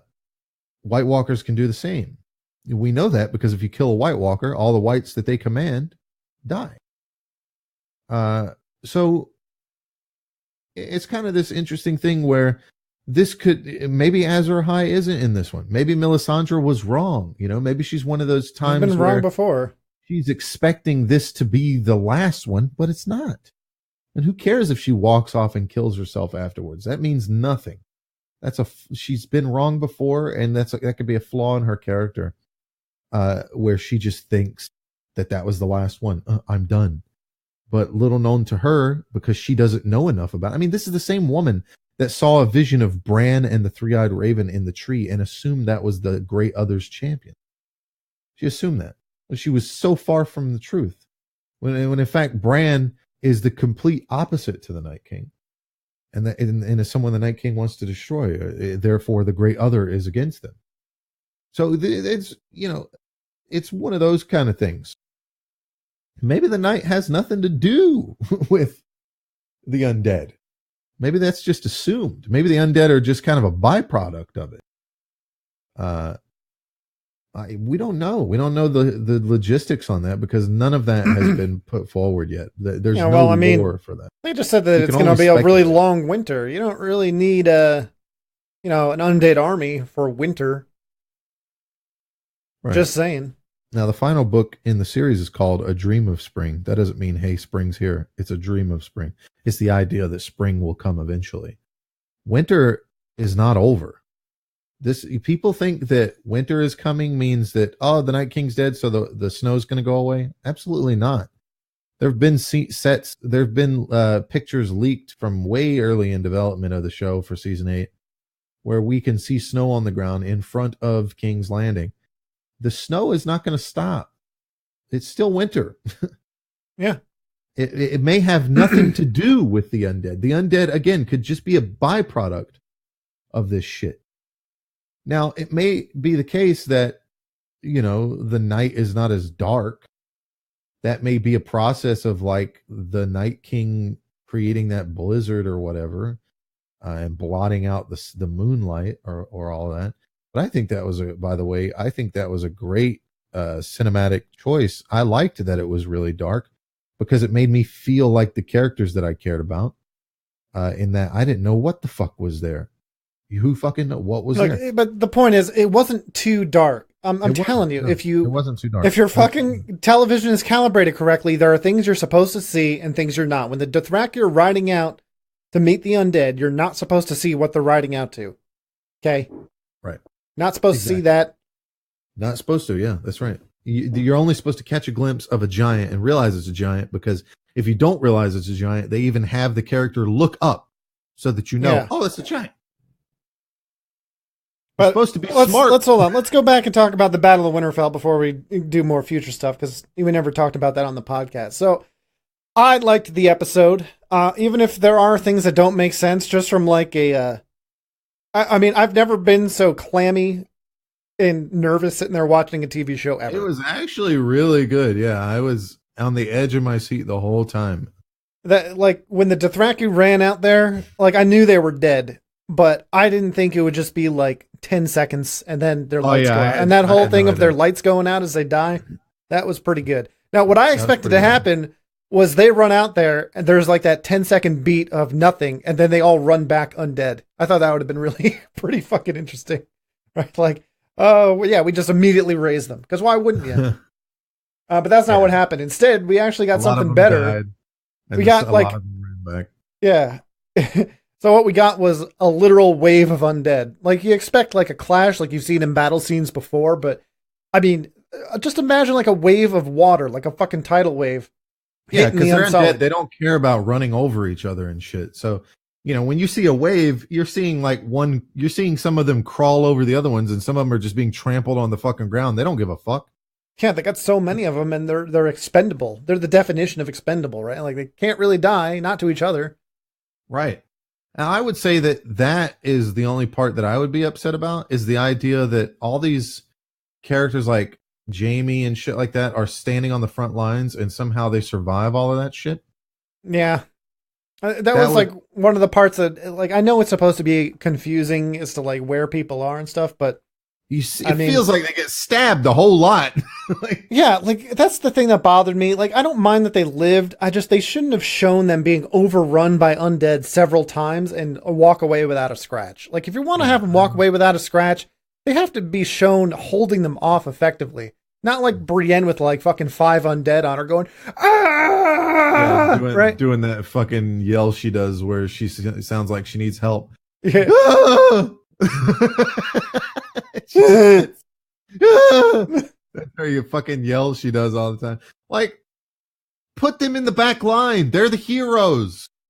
It doesn't make any sense that you'd have them on the front line. Yeah, they're great fighters, but they're not fodder. You put your fodder in the front. Yeah, like looking at you, Dothraki. Oh my God, all the fucking leftists are coming out and going, you're killing off all the brown characters. Yeah, they are.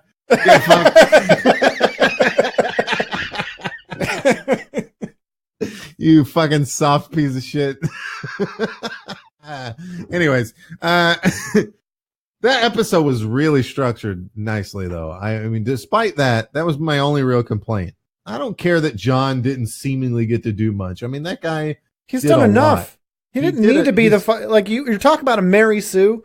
You really want this guy to like do everything for everyone? Like, hey, I warned y'all. Hey, I came up with this fucking plan to go show Cersei the undead. Exactly. I got everyone together. I united everyone. I made the plan. Here we are. Now I have to fucking kill everybody too. What the fuck are you good for? Yeah, I think the problem is people are starting to approach this show as a fantasy show now and not what it really is. The whole point of Game of Thrones and why it's so good is because George writes this book series as realistic as possible. And Dan and Dave have kept up with that pretty decently, if you ask me. It's not realistic for Ned Stark to be saved by Robin Hood by having an arrow shot and killing the executioner at the last second. Then like 5 guys come rushing in and somehow overpower the entire captain's Kingsguard and all that shit. And they escape. That's bullshit that we've had forever. That's Disney bullshit we've had for a long time. What's realistic is Ned Stark gets his fucking head cut off and nothing happens. Okay? Yeah. And little shit Joffrey doesn't die for 3 goddamn seasons. That's what's realistic. And he doesn't die to like Arya or Sansa or Jon or Robb. He dies to some old lady you barely even fucking knew. Okay? I mean, yeah, it makes people who watch the show experience death as people in real life would experience death. Like sudden and in real life. Yeah. Like it's like, oh, my husband, kissed me on the forehead and went out to get groceries and never came back. Like, yeah, you didn't get fucking closure. Like it's sad. It's supposed to be sad. It's supposed to make you feel something, not just like, oh, fuck. Well, welcome to real life. Yeah. Okay. It's not always somebody laying on a bed with cancer and you sit there and watch the thing start slowing down. Beep, beep. I love you. I love you too. It's not. If you get that, realize how lucky you are, Yeah, it's like Jorah in Dany's arms. He tried to say something, but he couldn't because he died before he got the chance to. Yeah. In Disney, it'd be like, I love a fucking 10-minute monologue. And she'd go, I love you ever too. Since when we first met. You die. Right. I mean, you want really realistic, it would have been Jorah trying to say something and going, pit, and fucking spitting blood all over Dany. And they're going, oh, God. And then he shits his pants and dies. Shits his and pants. And she's like, oh, God, what does that smell? Jorah? Jorah! Oh, that was gross. And then another white comes over and stabs her in the back of the neck. That's what would have been realistic. As most realistic as possible. So they're giving you a little bit, but you're going to tell me you want the guy who discovered the whites.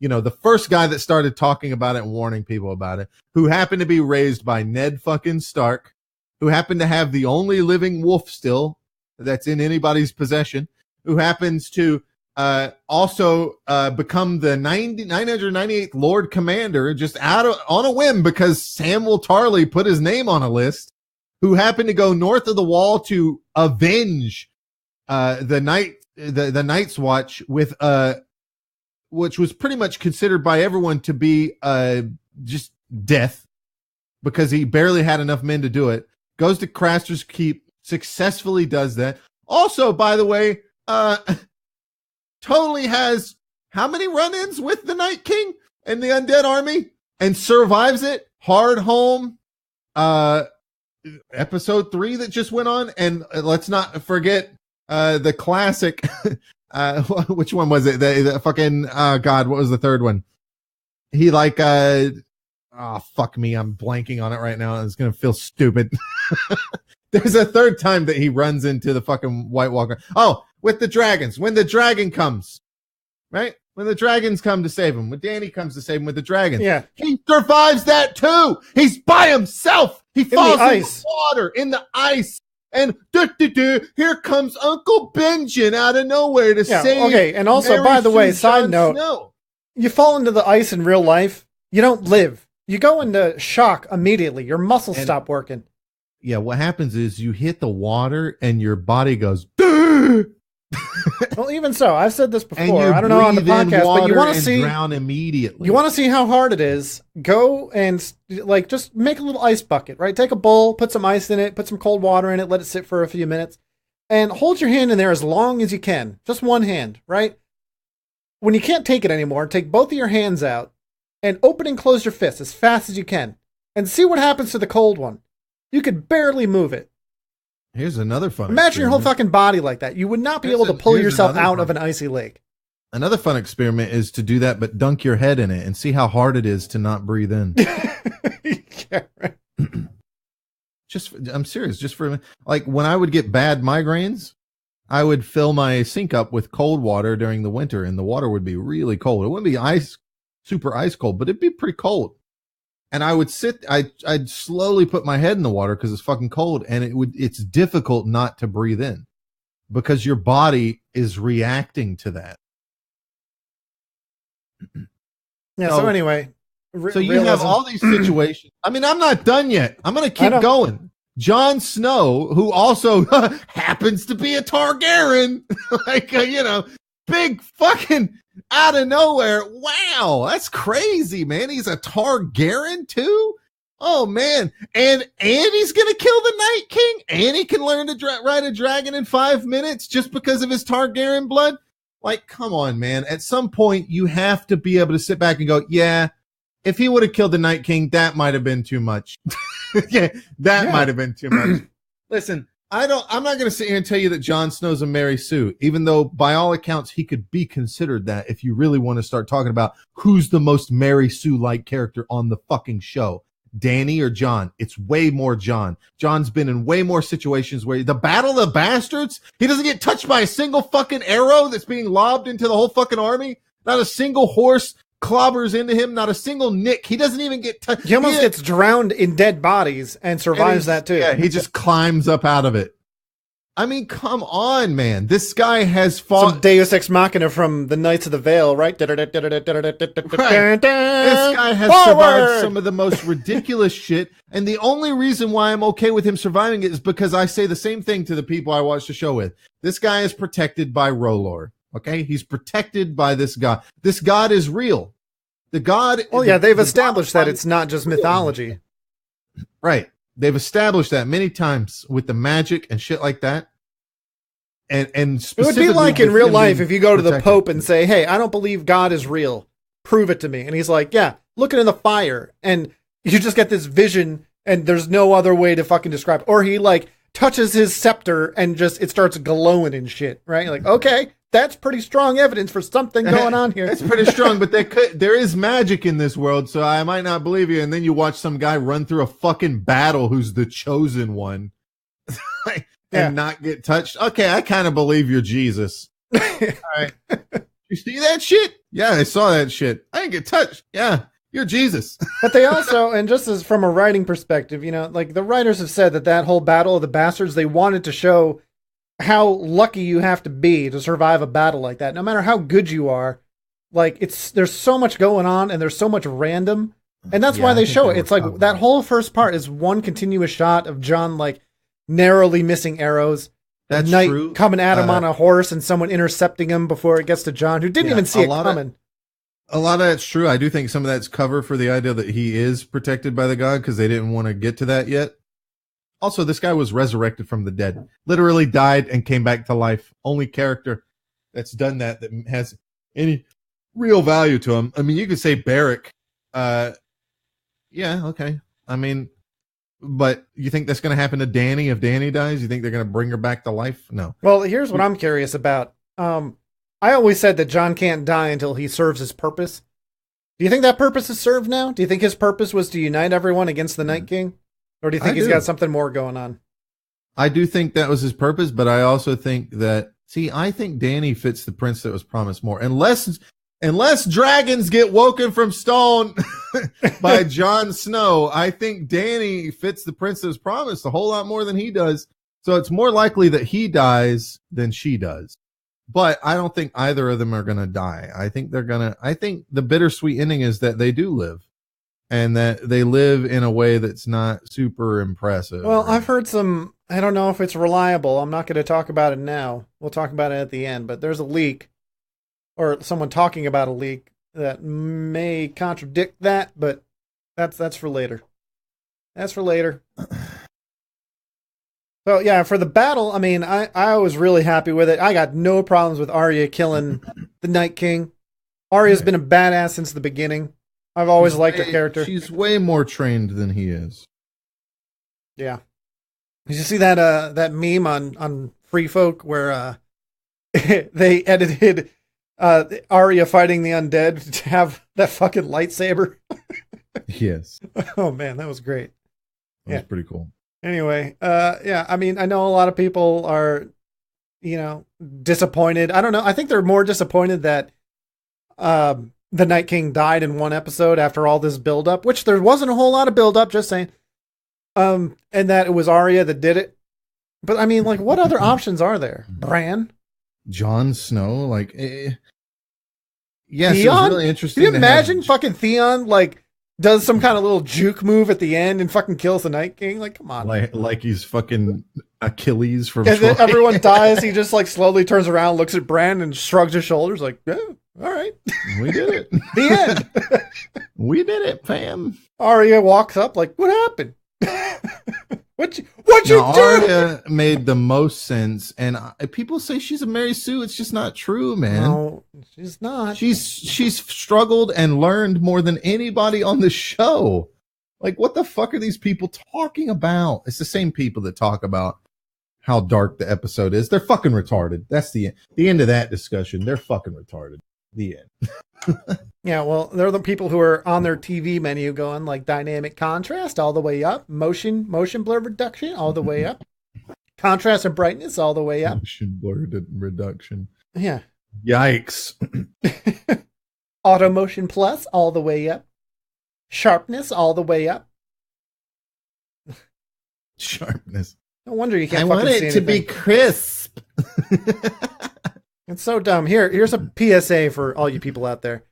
Every TV, except for I think Sony TVs, you want to turn the sharpness down to 0. What sharpness does is it puts a little white line around everything. It gives the appearance of sharpness, but once you get used to not having it, you see way more detail. Sony TVs, sometimes it's 0, sometimes it's like 50. You gotta look it up and see, what equals no sharpness. You don't want it. It's not making things sharper. It's making things more convoluted to see. It's adding a bunch of white. Why do you want that? Turn it down. Whitewashing. Fucking racist. It's racist. Are you a racist? No. Turn your fucking sharpness down. Good American.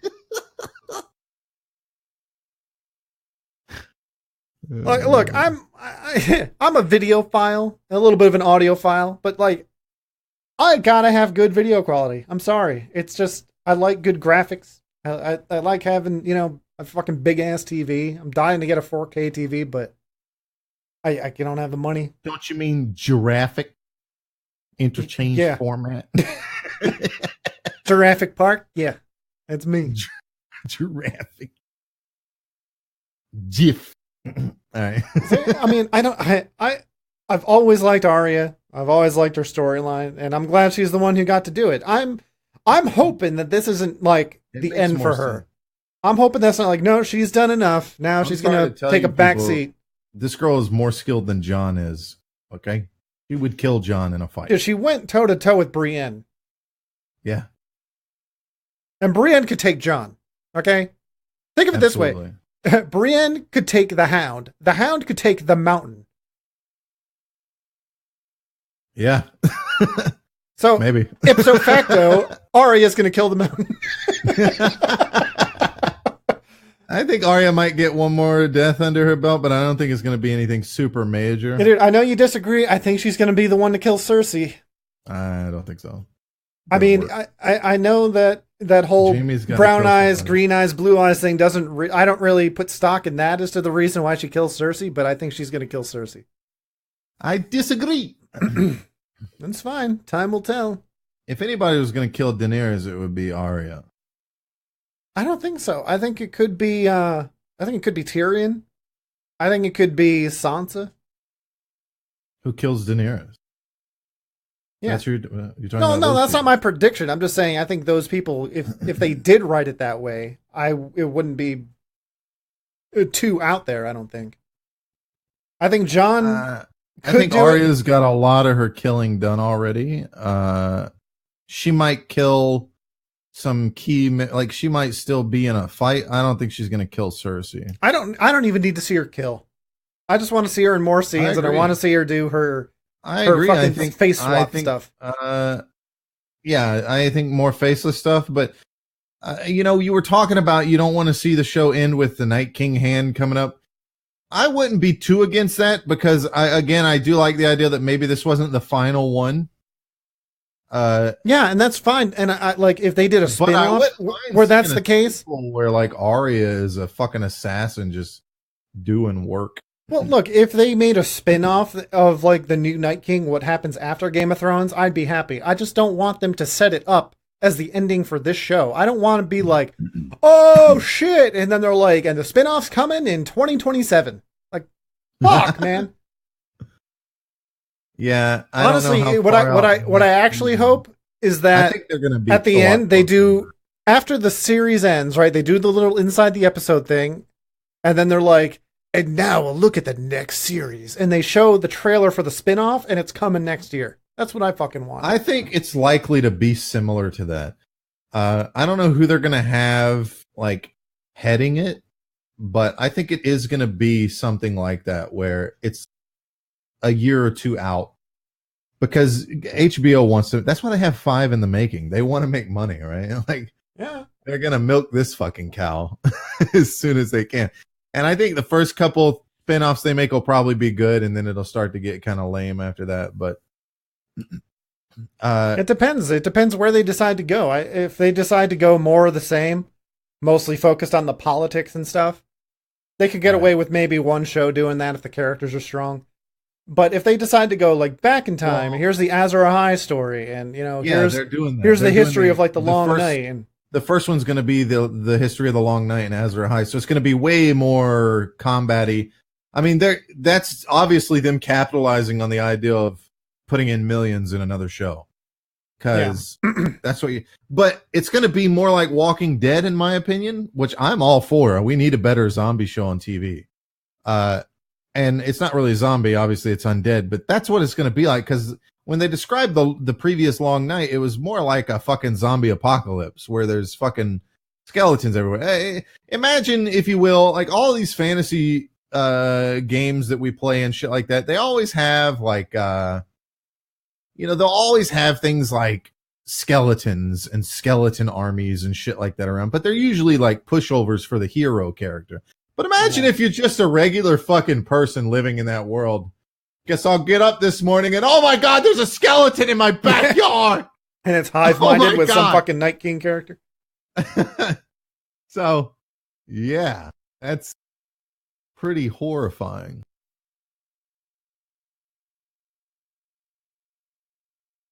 What were we talking about? Undead. I lost it. I the lost next show, the next show.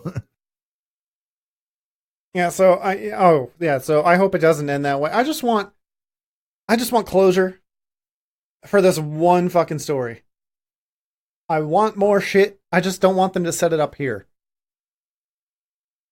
I don't want to have to wait. Yeah, it's not going to be set up here, I don't think. I think they're going to close everything, but I don't think they're going to close every single thing.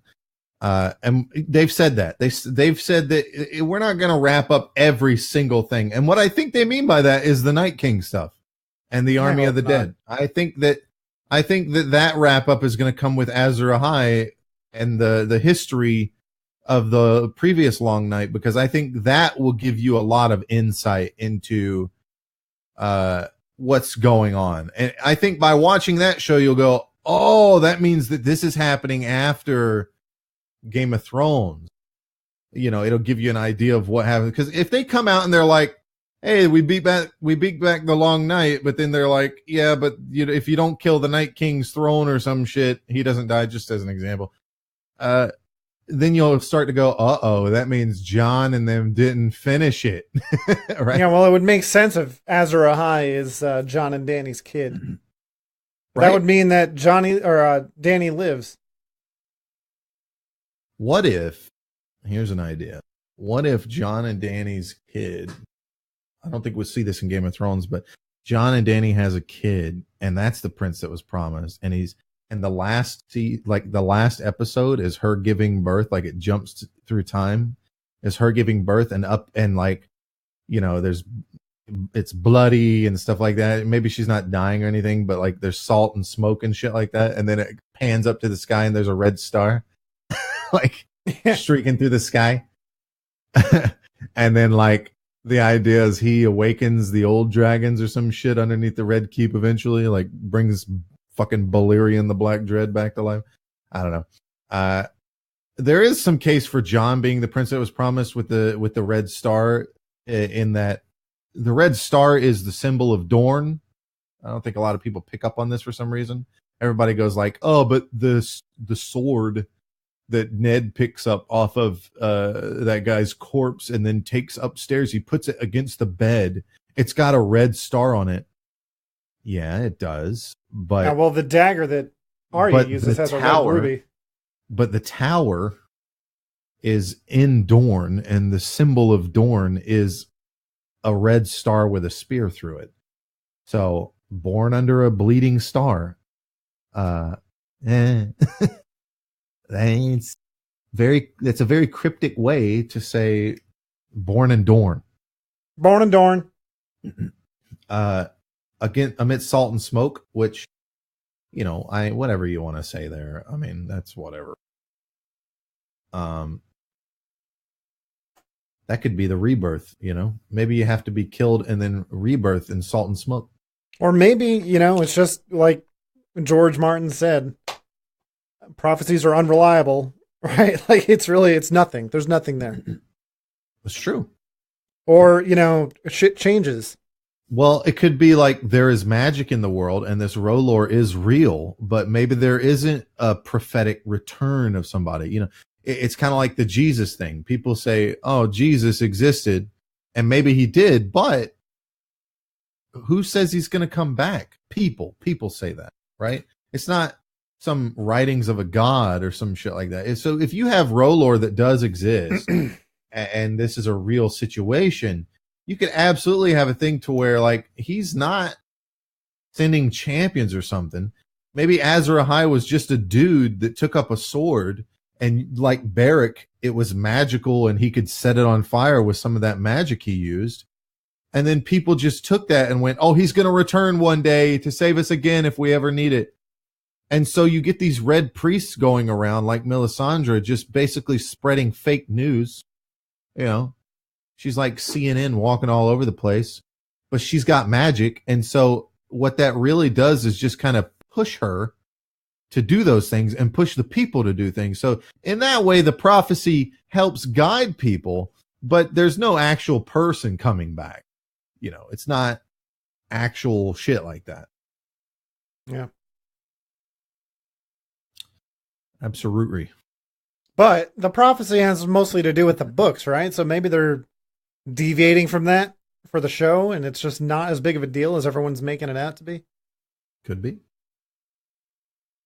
Could be. So before we move on to stuff from the next episode, is there anything else about Battle of Winterfell you want to talk about?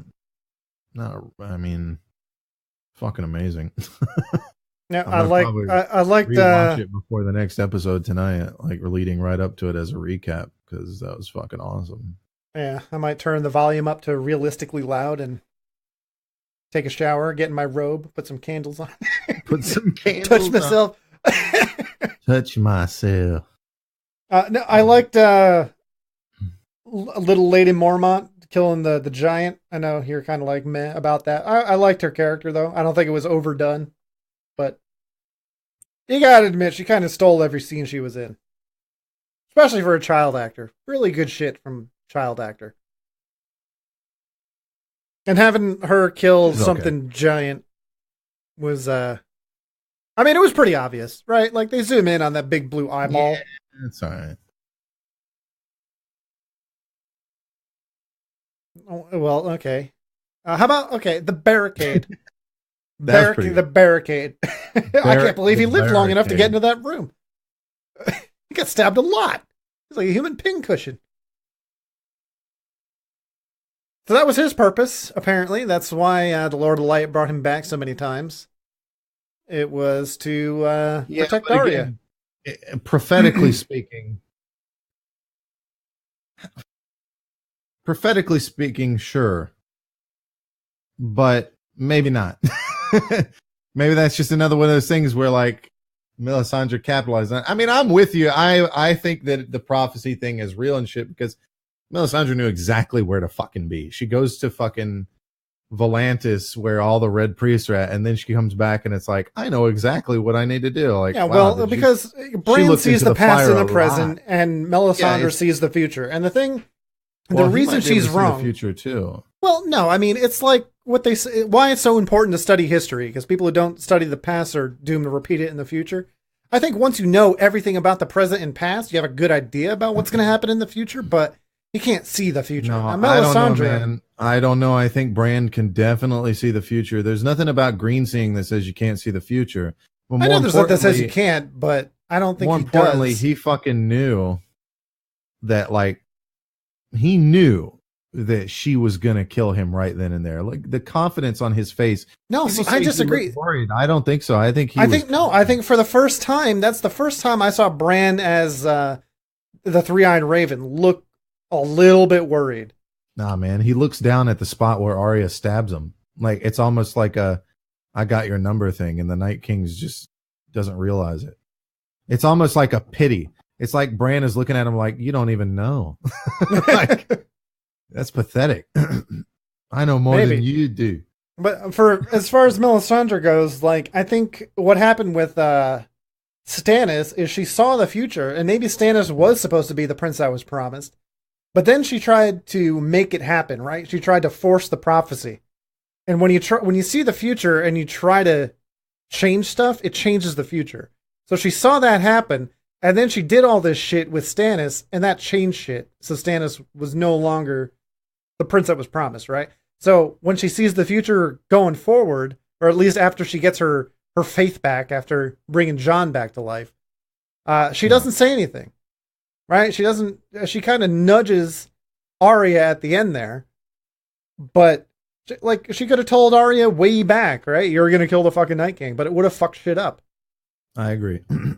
I agree that she knew. I mean, I'm not saying she didn't know. I think Bran knew, but I also think she knew that I don't think that she thought 100% that it was Arya that does it, but I think at that moment she was starting to have doubt in herself. I think that's the beginning of the doubt. I think she didn't pick up on it right away. I don't think she knew that she kills the Night King, but I think she knew that she kills whites and White Walkers, like she would be in the War of the Dawn. Yeah. But I don't think she realized until she went to Voltanis later on, where she was like, "Oh shit, that little girl was right in front of me the whole fucking time." And I let her go. I'm an idiot. I mean, that whole thing, she obviously thinks that whatever prophecy about the prince that was promised is fulfilled because she just went and took that necklace off and killed herself, basically. Right. So that's the part that kind of gets me is like, if Arya isn't the prince that was promised or the princess that was promised, then why would Melisandre have killed herself? Maybe is she wrong again? She's wrong a lot, you know? Yeah. I mean, I think. Or is she just like done with it? She's like, yeah, this is as good as I don't think gonna Azor Ahai and Prince that were promised are the same. Well, yeah, I don't think she's Azor Ahai reborn. For that thing to come true, there's a lot of shit that would have had to have happened. Especially the whole salt and smoke thing. Like, we don't know how Arya was born, but I'm pretty sure it was in a fucking bed in Winterfell, you know? In a bed in Winterfell, yeah, normally. Yeah. What does salt and smoke even mean at this point? Like, everybody says salt and smoke. John was born amongst salt and smoke. What do you mean? Well, she was bleeding. Their parents were meth heads. That's what that means. Humans have salt in their blood, and there was smoke because of candles. Like, really? Like, that seems like a giant stretch, whereas Dany was born under a red star, reborn in a fucking fire that she stood in and was not burned by, in a salt flat with a lot of smoke, and then some dragons were born out of stone. I'm sorry, man. I feel like people reach when they say that. Of course they do. You reach far enough, anyone can be the prince that was promised. The thing I don't get, this is you know, part of my suspending disbelief, but I get that Dany can't be burned. Can she also not die of smoke inhalation? What's that about? I don't know, man. I guess we didn't think that far. She just like passes the fuck out in the fire. Well, there you go, man. She can't be. That means confirmed 100%. Smoke inhalation doesn't affect her. Well, yeah. I mean, I know in the show it doesn't, but I'm just saying, is that an oversight or is it some part of her magic? Well, anyway, it's not important. In the book, it burns off all her hair and she comes out bald. Yeah. Remember literally that. Just her skin. So she wasn't gonna fucking shave her head for the show, though. Yeah, I mean that would have been ridiculous. I got other jobs, you know. I can't. I don't know. I think be fucking Sinead O'Connoring myself. I don't know. I think she would have looked hot because like she would have came out bald and then she would have grew her hair back, and in the show they could have her with like a pixie cut or something, and then eventually it gets to her fucking shoulders and then long hair. It's a lot of fucking work. And then she burns herself again, and she goes back to bald. And when she meets John, she looks like a lesbian. Which is why he would be attracted to her, because he's attracted to a lesbian. That redhead chick was a total lesbian. Oh, and I'm also I'm recanting my theory that John's gonna get lit on fire and not burned, because John's already been burned, right? I thought that was gonna happen during the battle, like accidentally he was gonna get roasted. Yeah, but I mean, he's already been burned in season 1. Didn't he fuck up his hands or something? Well, I mean, you might be right. Like, they could definitely do something cool like that where he gets captured by Cersei and she's like, I'm going to burn you alive. And then nothing happens. He did burn his hands, but I don't know if that's necessarily a thing. Like, well, maybe it was before he was reborn, you know? Maybe now that he's brought back to life, that changes shit. I don't know. Maybe. I don't know. But it's not supposed to have anything to do with that. It's supposed to be with the Targaryens, right? Like, he's just Is that how the magic works, though? However you were reborn, you can't die that way again? Yeah, like, right. You can't. It's like double jeopardy. Barrett couldn't be cleaved in half like that by the. He couldn't be cut along that scar. So John can't be stabbed in the heart anymore. Somebody goes to stab him, just goes tink. Yeah, it's some hard scar tissue, my dude. I don't know, man. Maybe that might just be a Dany thing specifically, and not a Targaryen thing. They say that because Viserys her brother was killed by having gold poured over his head, molten gold. Yeah, but he also wasn't a true dragon. It's not like every Targaryen can't be burned. There are just some in that bloodline that are dragons, right? And they can't be burned. Yeah, I think that's her. I think she's pure blood, and John's not, so it wouldn't work for John. Yeah, so I'm taking that theory back. I do think I'm telling you, I think she's Azor Ahai. I don't think she's going to die. I'm sorry. I think people look at John too much as the hero of the story. It's just, if anybody's the hero of the story, it's Daenerys. I mean, they followed her. First of all, they followed her all through the show. From the beginning to now, she's the only character that has not had any serious threat like that put against her. Just constantly hitting every beat and learning lessons. Like, if you look at a classic hero arc, she has lived it. She's not a Mary Sue that's been through a bunch of shit and somehow managed to be. And now she might go dark side. She's learned a whole lot. Like, all of her entire process as a character is learning things to be a good person. Like, she's hit all those marks to be able to, like, John was taught by a good man, and because of that, John has flaws in that he's too much of a good man. But Dany has hit that hero arc where she's seen all sides and learned from all sides. Not like Sansa. Sansa and John are two sides of a coin, where Sansa has seen all the bad shit, and so she looks at life very pessimistically. John has seen a lot of good shit through his whole life, being raised into an adult and going north of the wall, and even being saved by people to the point where it doesn't, like, all the bad shit that people did, he's just able to let it go because he's got that, like, good Ned Stark thing going on.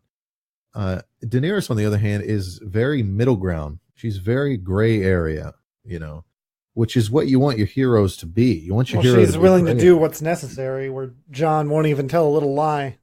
Right. You know? Exactly. And being pure good doesn't make you the hero. That's Disney shit. And George Martin does not do Disney shit. And people are going to go, but George Martin's not, there's no material for Dan and Dave. You're fucking retarded. Okay. He has writing credit for the show. Okay. He writes the episodes with them. He I don't know if he does anymore. I think he just gives them notes at this point and kind of says, yeah, this is what I'm going to do, but you do whatever. No, he gave them the ending of the show and all the beats that matter. And they're following through with that.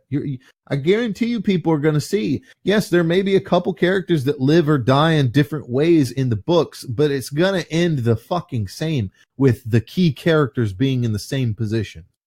You're not going to see something where in the books Dany sits on the Iron Throne, but in the show Dany doesn't. No, they're not going to do something like that. They might make Beric not die early on and give his life to make Lady Stoneheart, and instead protect Arya for a cinematic effect. But they're not going to do anything major, like kill Jon off randomly and then come back and be like, ugh. I mean, we know that Jon dies in the book because we've seen it happen. That's the last bit of the book with Jon's chapter in the books, is he dies. Everybody knew that was going to happen before it happened on the show. Everybody that reads the books, at least. And so what we don't know is that he'll be resurrected. You think Jon, the showrunners brought Jon back, but George isn't. Like, that's not going to happen. Okay. Fucking, I mean, maybe it is. Maybe Jon is literally actually dead in the book. And then he dies. And yeah, his role is taken up by Sam Tarly. Right. And and that's why he doesn't kill the Night King in the show. And he actually dies later on in the show. Hey, that could be possible. Okay. But I can guarantee you, if he's resurrected in the books, he's resurrected in the show. Just that's how it worked. Okay. And if George Martin definitely has writer credit, he doesn't do like per episode, but he still gets writer credit because yes, he talks to Dan and Dave all the time. They have a hotline to each other. They've talked about this in interviews where they will call him up and talk to him about certain characters if they're feeling something or some shit like that. Yes, George doesn't sit there in the director chair and look in the fucking lens. He has no experience directing. He also has no experience writing screenplays, so he doesn't write screenplays. but he's absolutely a fucking what do you call it? Oh God, An idea guy. yeah. There's a fucking specific name for it when somebody is called in specifically to be like coached or something like that, or I don't fucking know. I can't think of it off the top of my head. God damn it. Consultant. Consultant. He's a consultant on the show. So anytime they need to consult with him, boom. Okay. Well, my prediction, or predictions, I guess, Boom. for the show, this next one is it's going to be about 20 minutes of recap and regrouping. And then I think they're going to move pretty quickly to King's Landing. Oh, by the way, George Martin is also involved with the prequel spinoff that's coming out. So, you know, again, he doesn't do screenwriting, but he's going to be right there. It's like if Tolkien were alive today and people were making movies and shit about his stuff. Tolkien wouldn't write the actual fucking movies. He'd be there as a consultant. So to sit here and act that like the way these people are, like it says it right here in his fucking Wikipedia page, okay? All of the writers are to be working individually with Martin. It's the same thing with the show. It's going to be the same thing with the spinoff. Okay? And Martin even does some of the co-writing in the original show, and he's going to be doing, it says here, Martin is co-writing 2 of the 4 announced scripts for the spinoff. Like, that's what he does. He does a little bit of writing sometimes for fun. Okay? Because he's busy working on a book. Fucking assholes. Sorry, go ahead. All right. No, that's it. To our shit. No, I mean, I'm not going to try to predict deaths or anything. I know there's leaks, so I'm going to spoil myself in a few minutes here. But talk about those deaths. I still stand behind Jaime kills Cersei for this show. Jaime kills Cersei and dies immediately because it's poetic in the sense that, you know, I've talked about this before. I'll recap really quickly. Cersei received a prophecy from an old hag when she was young, and so far all of it's come true. It's talked about her being overthrown by a more beautiful woman. That has not happened, by the way, which is how you know Dany gets the throne, at least at some degree, okay? To some degree, Dany defeats Cersei or something like that, okay? Because she thought it was Marjorie Tyrell, but it wasn't. Marjorie Tyrell has been killed. She's dead. She's gone.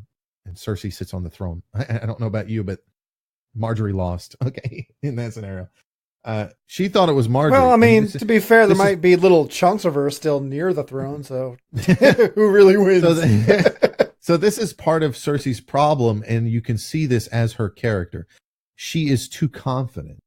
She underestimates things, and she gets things wrong constantly, especially when it comes to this prophecy. The second one was that she would be killed by the Valonqar. Valonqar means little brother, okay? She's always, her whole life, assumed this to be Tyrion. She's called him a monster. She hates him, and it's one of the big reasons why she hates him. Not only did he kill their mother, who she loved in childbirth, but also he killed their father, who, even though she kind of disliked, she still loved him to some degree because he was protecting and she felt safe with him around. And at the same time, kill him. It would be very ironic and poetic that Jaime, who was born a little bit after her, as they are twins, the one that supposedly loves her, is going to kill her. Now, the spoilers from episode 4, I won't talk about them just yet because we're going to put the spoiler thing up for that. And by spoiler thing up, I mean we're going to say out loud we're about to spoiler shit. But shit from episode 4 leans towards that, confirms that. And I've thought about this before. I've said this before that. So my theory is getting a little bit confirmed, and I'll get into that in a little bit. But I also think that there's a bit of a talk about a leak from some guy that I don't believe knows what he's talking about. But people say that Tyrion's going to betray Daenerys. Now I don't really give credit to this. I don't know if this is going to happen.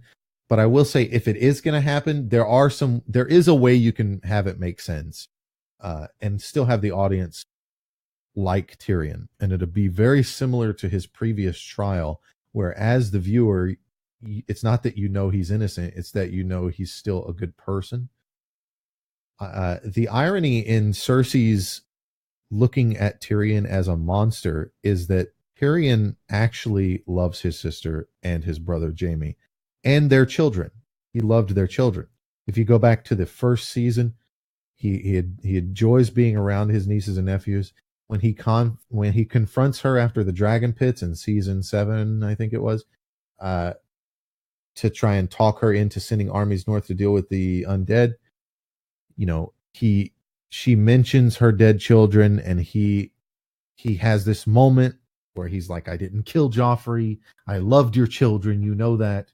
I genuinely believe. See, and Martin has talked about Tyrion as a character. He's talked about how Tyrion is this guy that's supposed to be a villain, but every time some bad thing comes up where he's supposed to do something bad, he can't do it. He does the good thing instead. Tyrion is a good guy. He's a good guy straight and through, and written to be so. And I think he cares about Cersei, even though she's a bitch and she's evil. I think he still cares about her as family. And I could definitely see something to where are the good guys, our team, I guess you would call it, the Starks and the Targaryens are like, okay, we can't really defeat Cersei because of all the shit she's doing. And I'll get into that in a little bit when we get to and the all spoilers. The people we fucking lost, like all the Dothraki. Yeah, they have some Unsullied and a couple dragons, but I'll get into why they're going to have to do this. You just have to trust me that I think that they could come up with a plan to try and draw Cersei out with a supposed truce or surrendering, and then try to kill her with Arya or something like that. And I think Tyrion could most definitely, I don't know if he will, but I think he could be the type that would meet with her in secret and warn her. Because he loves her as a sister and doesn't want to see her done in like that. He wants to see her. Well, I think the only way he would do that is if he thinks that Dany is going more towards Mad King. I disagree. I think it's just because he loves her as a sister. I think he cares for her. And I think that's another bit of poetic irony with Cersei, is that this sibling of hers, that she's considered this monster her whole life, is the one that cares the most about her. Not in the same way that Jaime does, obviously, but in a way that he sees her as family and actually warns her. And I don't think she listens to him. I think she doesn't listen. I think maybe she does listen to him, and then Jaime is with her, because Jaime's not going to stay with the Targaryens and Starks, I don't think, for that long. I think he will go back to Cersei and try to convince her to stop this madness or whatever it is that she's doing, and whatever. But I think the irony there is that Jaime, the one that she trusts the most, is the one that kills her, whereas Tyrion, the one that she trusts the least, is the one that saves her life. I think that's the poetic irony around that whole family possibly dying off, like the whole family. I personally think that Tyrion lives, even if he betrays and has some kind of trial or something. I think he lives, but that's if that were the case. If you're one of the people that believe in the Tyrion trial supposed thing, that's a way that it could be possible. It's a little bit of a stretch, but that's a way that it could be possible, because it is hard for Cersei to believe him and not think that he's lying or trying to trick her. So we'll see where that. Well, do you think? Some people think it's weird because as far as Jaime goes, is he going to stick around, or is he going to go back and join Cersei again? Yeah. Well, the leaks point towards. Well, I haven't seen the leaks probably yet. Going to do, and we'll talk about that in a second. But what I think is going to happen is there's really only one reason for him to stay, and that's Brienne. Is that really going to happen? I think that Brienne's not even a reason for him to stay. I think even if they were to hook up or something, Brienne's not enough reason for him to stay. I think being with his sister and family, after that whole last exchange that he had with Cersei, is he full on Cersei needs to fucking die now? Or maybe not that far, but is he committed to being on the opposite side, or is he just helping against the undead and then he's out? That's a good question, because I think that's part of it. You know, when he's standing in front of Daenerys and she's talking about, you know, he's like, I made a promise to come fight for the living. And then there's this moment where she talks about what he did, and he said, we were at war. I was fighting to protect my family. I think when it comes to family, he'll still choose Cersei over everyone else, even if he does have some kind of love triangle with Brenna. But I think he dies. I do think he dies. I think he ends up in front of Cersei, and I think what you're talking about absolutely lends to him dying, and even lends to him killing Cersei, because, you know, if you're somebody like Jaime and you're in love with your sister, you've been in love with her your whole life, you've had children with her, that's an extreme, like, you got to let go of the sister thing for a second as a viewer and realize how much he loves this woman, and then think about him falling in love with Brenna and getting it on with her or something like that. That's not going to suddenly make him not love his sister. That's just not going to happen. It doesn't change the way he feels for her. What would change the way he feels for her is her and how she behaves. That's how relationships end. Yeah, relationships and she already people change. Kind of betrayed him, right? Like with exactly. The whole... She almost had the mountain kill him, right? And then at the same time, her and Euron are kind of sparking something. And so when Jaime comes in to do some shit and sees Euron in that position that he's supposed to be in, that's going to pull him back a little bit. On top. And when she's being very callous towards him, on top of seeing that, it's going to make him take even further steps back in the relationship with her. And it's going to... You think Jaime's going to kill Euron? No, I don't think Jaime kills Euron. I think that's something for Yara to do. I think, yeah. I mean, it's too... You got to be careful with this show, because the shitty way to write this show would be Yara kills Euron, right? Like, it's like, if that were the way the show works, then Reek kills fucking Bolton, right? Jon kills anybody that's accosted him. Fucking Ned Stark comes back from the dead and kills Joffrey. Like, Sansa kills Joffrey. Jaime kills, or not Jaime, but Arya kills Joffrey.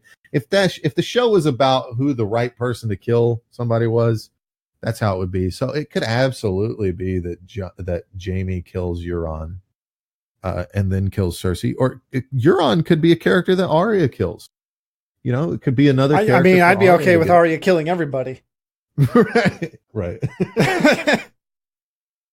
People are just fucking quabbling about stupid shit, and Arya's just fucking offing people and taking faces. That'd be great. I could watch that shit all day. I want to see a Walter Frey death for fucking everyone. Walter Frey in every hole. All right, well, let's get to the spoilers. All right, tell me about these fucking leaks and shit. Spoilers, everyone. So here comes spoilers for episode 4. If you haven't seen episode 4 yet, no one has. At the time episode, of this recording, no one's seen it. Well, that's not true. The entire episode has leaked. From you want to link this to me so I can see it? A group in Thailand, and they claim to have the episode and are asking for money. Okay, man, waiting to the last minute, huh? Right, you should have did that. Wait, so do you have the whole episode outline? Yes. All right, link it, because I can't find it. I don't want to. I'll put it in admin so that we don't spoil.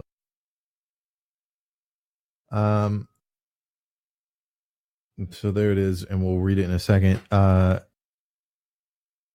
Apparently somebody watched it and translated it to clean English. All right. This could be fake. So I'm going to read this real quick, and this could be absolutely fake. So, mass cremation after the Battle of Winterfell. We know that's true. We've seen that from trailers, but that could be somebody just pulling from the trailers. So again, can you not come in here? I'm about to read spoilers. Close the door for a second. My God. There's a podcast. You're ruining the production quality. God damn it.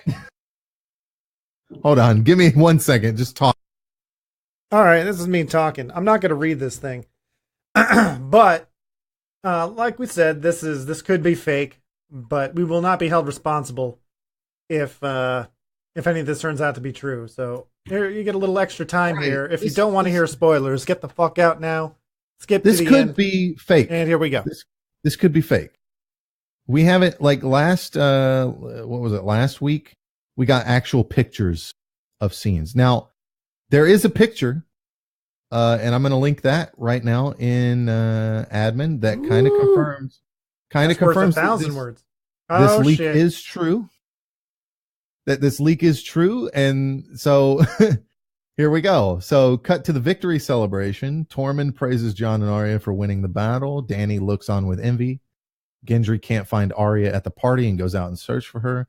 Dany meets with him and makes him Lord of Storm's End. Jaime praises Brenna, and while playing a game, something I don't understand, the translator says, they make out and end up having sex. Gendry finds Arya and they kiss. That's also from the trailer. Gendry wants to be with Arya, but she tells him she into girls. Now, she does not want to be with him. Nailed it. Well, she looked very disappointed after sex with him. I'm just saying. Dany and Jon talk about his true identity as Aegon Targaryen. Dany does not want anyone else to know about it, as she will lose her claim to the Iron Throne. Tyrion and Jaime meet with Bronn, who has come to assassinate them on Qyburn's orders. Tyrion tells Bronn he will pay double for whoever sent him to not kill anyone. I don't know how much that's true. We'll see. Bronn heads back. I mean, that's got to play out. Tyrion Mark? said that in season 7, right? Or was it earlier than that? Bronn heads back to King's Landing, question mark. I do think the pay double for whoever sent him not to kill anyone is another hint at him getting the twins, because everybody has to own these castles, right? The Freys aren't around, so it's free real estate. So Jon, Arya, Sansa, and Bronn talk about Jon's true identity. Arya leaves Winterfell, and the Hound follows her, question mark. I don't know what that means. I guess this guy's assuming these things. Tyrion talks to Varys about distrust and betrayal. Ooh, little foreshadowing maybe. Dany's army marches on Dragonstone, what's left of it. Missandei and Grey Worm travel by ship. So now the episode actually gets interesting here. This all sounds boring, but now we get interesting. Dany rides her dragon while Jon is on land.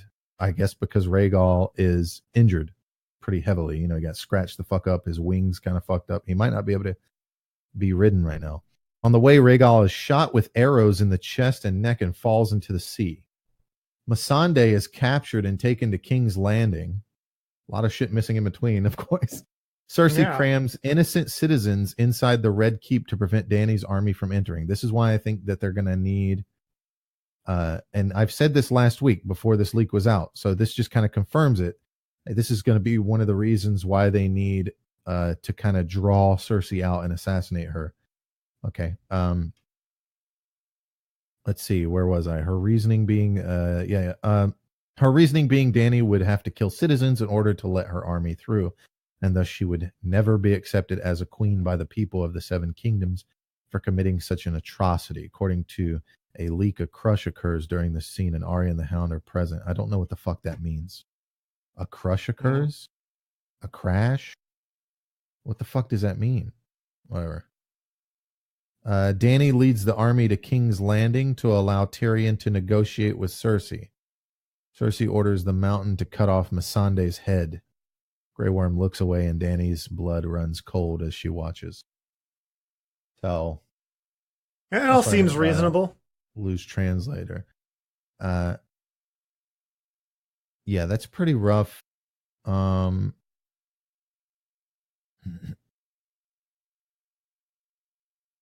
Yeah.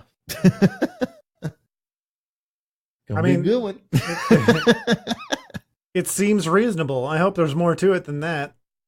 Yeah, there's definitely some filler in between that we're missing out on here that's going to lead to some stuff and talk about. But pardon me. Some major spoilers that we got is that Rhaegal, there's a video out that's from the episode that shows Rhaegal dying by Euron's feet. It's on YouTube. If you want to see that. Oh, so that's confirmed, I guess. That's confirmed, yeah. Man, they're just fucking killing dragons, man. supposed to be like these unstoppable creatures, and like They have to though. She's too powerful with them. Like if she didn't lose her army and at least all but one dragon, you'd really be in a weird situation right now where she could. They just Cersei is no threat to her, and then the show has to just end, right? Like, what are you gonna do for 3 episodes? They would have had to draw out this. If they didn't do that, this show would have been drawn out where the long night shit with the Night King would have been multiple episodes, and people would have been weary of it and been like, Jesus, when is this going to be over? Fucking bullshit after bullshit. well, why did they end the show with this season? Is it just because that's where the story ends, or is it because they were like, hey, you got to wrap this up? The Song of Ice and Fire ends. HBO wanted them to keep going and kind of make up their own shit as they go and work with George about what possibly could come afterwards. But in terms of all the epic shit, this is not like there's no big things after all of this happens. Like this is like after if you look back at Aegon the Conqueror, the first Targaryen to come over, like all the shit that happened up to that and during that whole process was probably really epic and shit. But once he kind of secured all the 7 kingdoms, nothing really happened for generations, until Robert's Rebellion. So everything in between was just small little mundane shit that really wouldn't, side quests. They're not really very popular for a TV show. And Dan and Dave don't want to push the show beyond what a Song of Ice and Fire is. They went into it wanting to just make a Song of Ice and Fire. They didn't expect that the show would go on as long as it did. They said that, but they're happy to conclude the entirety. Well, why wouldn't it? I mean, it's going to go on as long as the books. Well, because traditionally back then, TV shows weren't really running that long. 8 seasons is a pretty big deal for a TV show. Yeah, but it's also especially with the kind of money they would have needed for dragons and shit like that. You imagine being Dan and Dave, and you're like, a Game of Thrones is a good book. A Feast for Crows is a good book. We want to put these out there because they're good, and we want people to be interested in this show, so they go read the books or something like that because they're big fans of the books. I could definitely see them going, well, we stop here and then we come back to it at a later date or something. But if you're Dan and Dave and you're making this show and nobody really knows who you are and the show's not super popular yet or even out, you got to be thinking like, what do we do with the dragons? Like, how do we do that on a TV show budget? Maybe you're thinking we do a TV show and then we go to movie, we make a movie or something. I mean, I don't think you even need to. I mean, this show is basically a long ass movie. No, I agree, but Game of Thrones has changed the game. Well, I mean, not really. I mean, HBO shows have always been more like movies. Not with this kind of budget. Like, not with the budget, and the amount of money that's returning for this show is god tier. And this just means this is good for everybody. Game of Thrones, and this is why people should watch Game of Thrones, even if you don't really care for the show. Game of Thrones is going to change the way TV shows are done, because traditionally you don't put a lot of money into a TV show because it won't bring a lot of money back. But with as popular as this show is, it's definitely bringing the money back. Like tenfold. Like, we How many people have fucking bought HBO just for this? Yeah. We might see TV disappear. And we might see movies disappear to some degree because of this over time. Well, they probably look at like their subscription numbers and see that, oh man, our fucking subscription numbers quadruple during Game of Thrones season. We need to have Game of Thrones shows going on year fucking round. Wouldn't that be fucking something? Every 10 weeks you get a new fucking Game of Thrones.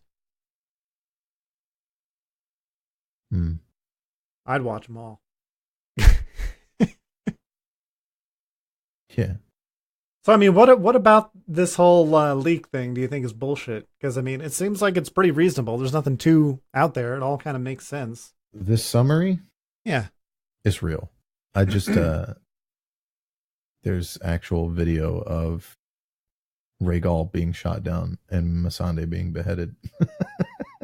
like on like live leaks type shit, you know what I mean? Like,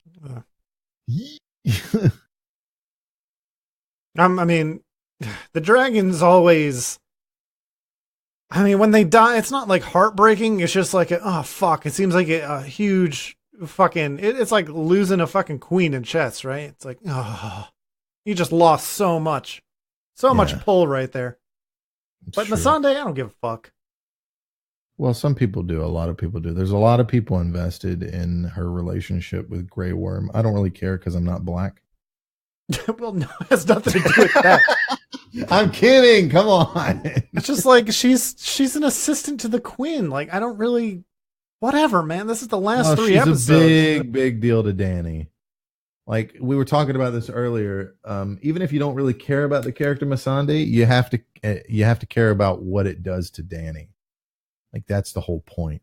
Daenerys watches this happen. This is a woman she saved from slavery and brought over here. Part of it's going to be her blaming herself because if she never brought her over here and just stayed in uh, whatever the fuck Pyramid City, I can't think of off the top of my head, Marine, they would be fine. And if she would have just They'd be stayed in the slaves. north, if she would have just stayed in the north, the lesson for Danny to really learn is if they would have just stayed in the north and been happy with that, they'd be fine. But realistically, what it's going to be is, I hate this woman, Cersei, so much I'm willing to go to even more greater lengths to kill this bitch because Well, she's it's like I taken said things before. from me. She has to realize the cost it's going to take to get the throne. Hmm. You're going to fucking lose people like this, and According to that's the the leaks, price you Jamie pay. is the reason Masande is captured, by the way. How? Like directly? I don't know. He betrays them, apparently. There's no reason not to believe it at this point. That's what the leaks say. So he Huh? fucks Brenna and then is like, my sister matters more to me. See, I think that's going to be his falling point, too. Um, hmm. I have heard stuff about them embracing while the keep crumbles around them or something. So it could be that. But I still think it's more poetic that he kills his sister in the same way he killed the Mad King. Now there are people talking about a leak, but I haven't actually seen the leak of John killing Danny and Danny going Mad Queen and everything. Is there anything to that, or is that So just these are, rumors? if you hang out on these places a lot, you see a lot of these people. They're called fleekers, fake leakers. There's a lot of people that go around and publish shit that, the problem with this is these subreddits are so infatuated with any kind of leak, they'll grab at anything. So you'll constantly see posts where it's like, hey, look at this. And it's like the guy got 5 things wrong about the show, but then he got 1 thing right. So now we're going to believe everything he says. You know, Yeah. You get that a lot. And when it comes to the Danny being killed by John, very similar concept here. Like the only thing that rectifies him is uh, this idea that uh, John, this idea that like, oh, he predicted that Arya kills the Night King. Now, for somebody like you and me, that's like, well, that's pretty good because we didn't see that coming. But if you go back to like, there's a guy that does YouTube called Emergency Awesome. I used to watch his shit, but he just recaps really. He has a couple theory videos he puts out every now and then. Last year in 2018, in like February, he put out theories that um, the dagger that Arya used was going to be what was used to kill the Night King. Like he goes through this whole process with how that's, the dagger has a red jewel on it, and it was very common for Rhaegar Targaryen to have red jewels. And during the battle between Robert Baratheon and Rhaegar, where Robert kills Rhaegar, they said that when his hammer struck his chest, the death blow there, the whole area was showered with rubies, because he would have that. That's how serious he was about that. So the ideal for this guy was that this dagger belonged to Rhaegar, and by association, you could easily he could have easily taken that step and went, oh, it's going to be Arya that kills him, or anybody else. Anybody that saw that video could have went, oh, well, then it's going to be Arya that kills him because she's got the fucking dagger, right? Like, it's one of those kind of things where when you hear this guy say this and you haven't seen the episode yet, but you're kind of a theory crafter, you could easily be nudged in that direction. So some guy coming up on a subreddit saying, yeah, Arya kills him with the dagger. That's kind of easy if you've seen that video. And this guy was predicting that dagger would be used in 2018. So he was really close. He just didn't say that Arya does it. He didn't say who does it. He just said the dagger is the weapon that's used. And that was just him speculating. So if he can speculate that, and then, imagine somebody that's smarter than me that can see all the fucking signs that were in their face. I mean, I don't see it far-fetched. I don't think that confirms people. You got this guy like Fricky who everybody goes ape shit for, and he's just constantly putting shit out, but he dodges a lot. He's very flaky. Like he'll have questions asked to him on Twitter and YouTube and shit, and he has a YouTube channel, so it's important for him to have views. And so that's an important thing to consider. And what he'll do is somebody will ask him a question and he'll say, like, he won't answer it, but he'll do it in a douchey way. He'll be like, you'll have to see, stuff like that. Like that, dude, you don't know. Just say you don't fucking know. Okay. He wants to be considered as somebody that has the information, but just isn't willing to give it away yet. What happened really was that he saw a script of episode 2 or episode 1, whichever it was, of season 8. He saw an actual script of that and was able to commit to memory a couple key elements. And he leaked that before the episode came out on Twitter or something like that. And that's why he's got so much clout in the Free Folk community. By the way, Free Folk News has all this shit posted, of course. Let's see what Free Folk is doing right now. Are they still over here bitching about darkness in the episode? No, they're bitching about the leaks. What do you mean they're bitching about? They're saying that the fucking season's ruined and the creators are fucking assholes. Yeah, they're bitching and moaning. Mm-hmm. Like, what do you want? What did you want out of all this? Do you want people to die or not? Like, fucking pick one. Yeah. And I just don't get it.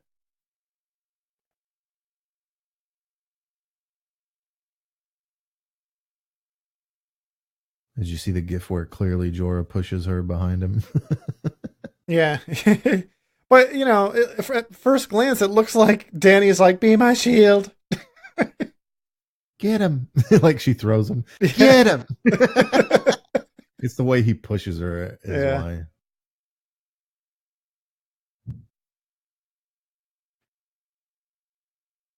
It looks like she's swinging him around. Like, get him. I want to see some kind of animation of her like grabbing him by the arms and like just spinning in circles. Right? This one's good. No, she can't go mad, and then it's got spoiler shots.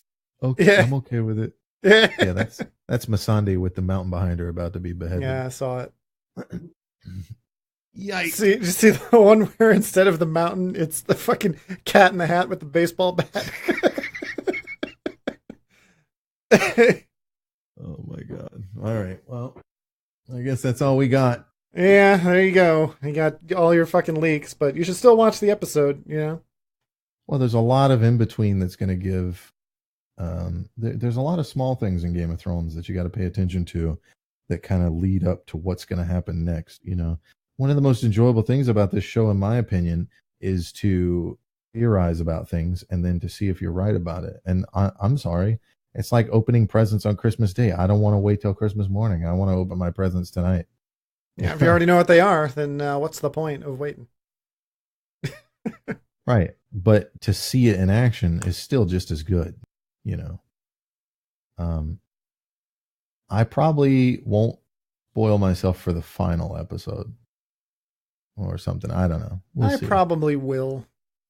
Yeah, it'll probably happen. I'll probably be sitting here on Free Folk just spamming refresh.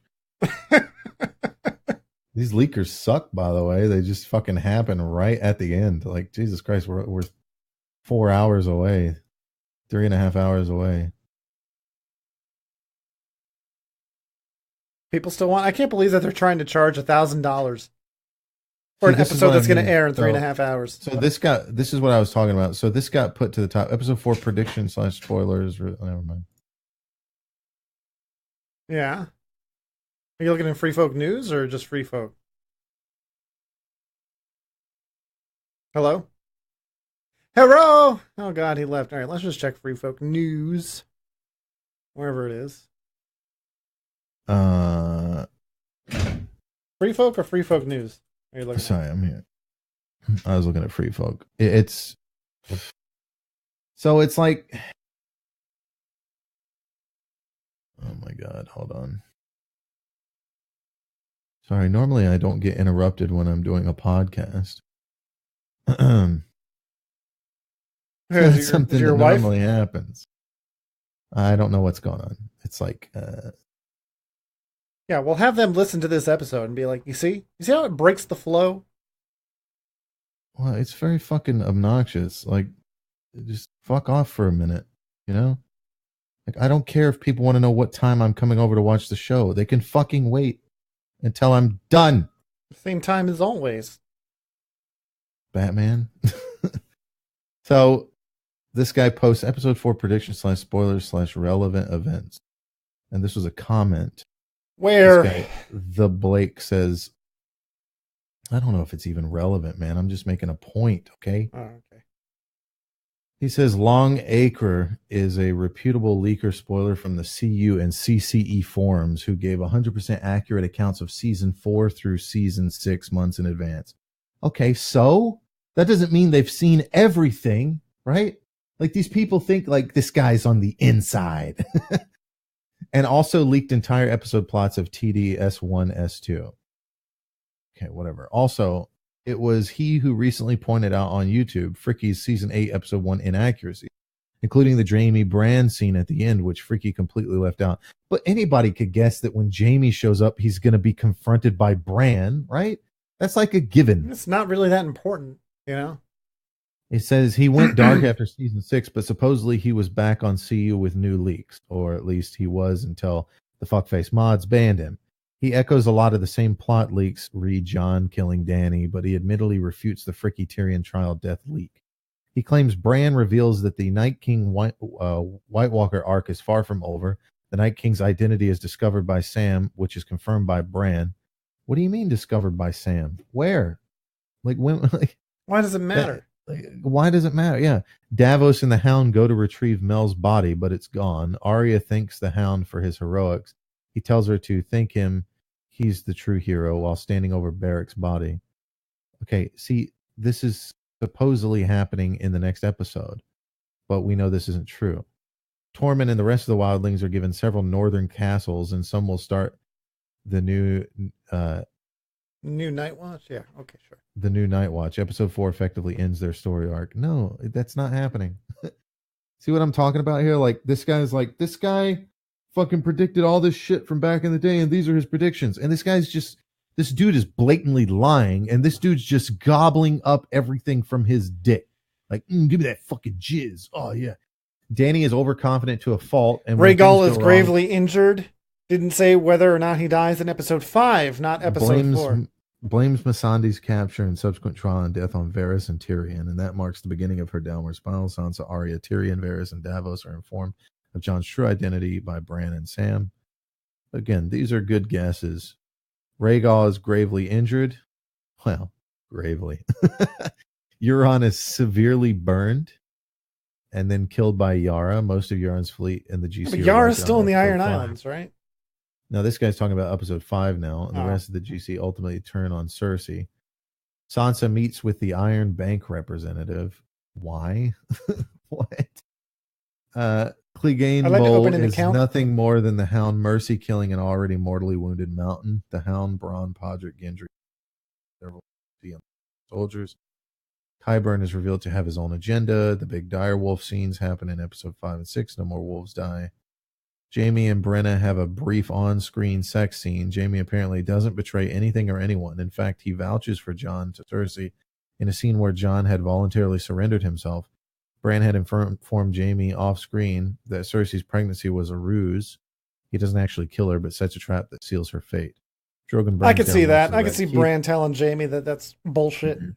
Mm-hmm. Varys executed by Grey Worm. Jon kills Grey Worm and other Unsullied and is finally forced to kill Dany. Whatever. Drogon just like, why would Jon kill Daenerys because she kills Unsullied and Grey Worm? He doesn't give a fuck about them or Varys. Like, Drogon just looks at Jon and then takes her body and flies off. Yeah, sure, that's what Drogon's gonna do. Just, oh, you killed my mother. See ya. The Hound is last seen building a house somewhere in the countryside. Is unfortunate. That's it. Unfortunately, very random and choppy. See, this is what I mean. Like, there's just somebody blowing shit out of his ass. It's what if it all turns out to be true? The prophecy. Picture of O6 confirmed, guys. Look, he's right. No, it's an easy guess. It's goddamn 50-50. Psychics do this all the time. They're like, He died of natural causes? He was shot dead. So naturally he'd be dead. You've heard my predictions here. You've heard my predictions as we've talked about this on the podcast. Parts of it have happened. Parts of my predictions have come true before. So, like, does that make me a leaker? Like, if the only difference between me and these people is I'm not going around saying, I'm a leaker. I got inside information. Yeah, what's that? Jamie and Brenna have sex. Whoa. Wow, that's definitely confirmed, man. Now, I'll tell you what's confirmed. If you say something specific, you have to say specific thing, right? He doesn't say anything here about Missandei being beheaded. But what a specific thing.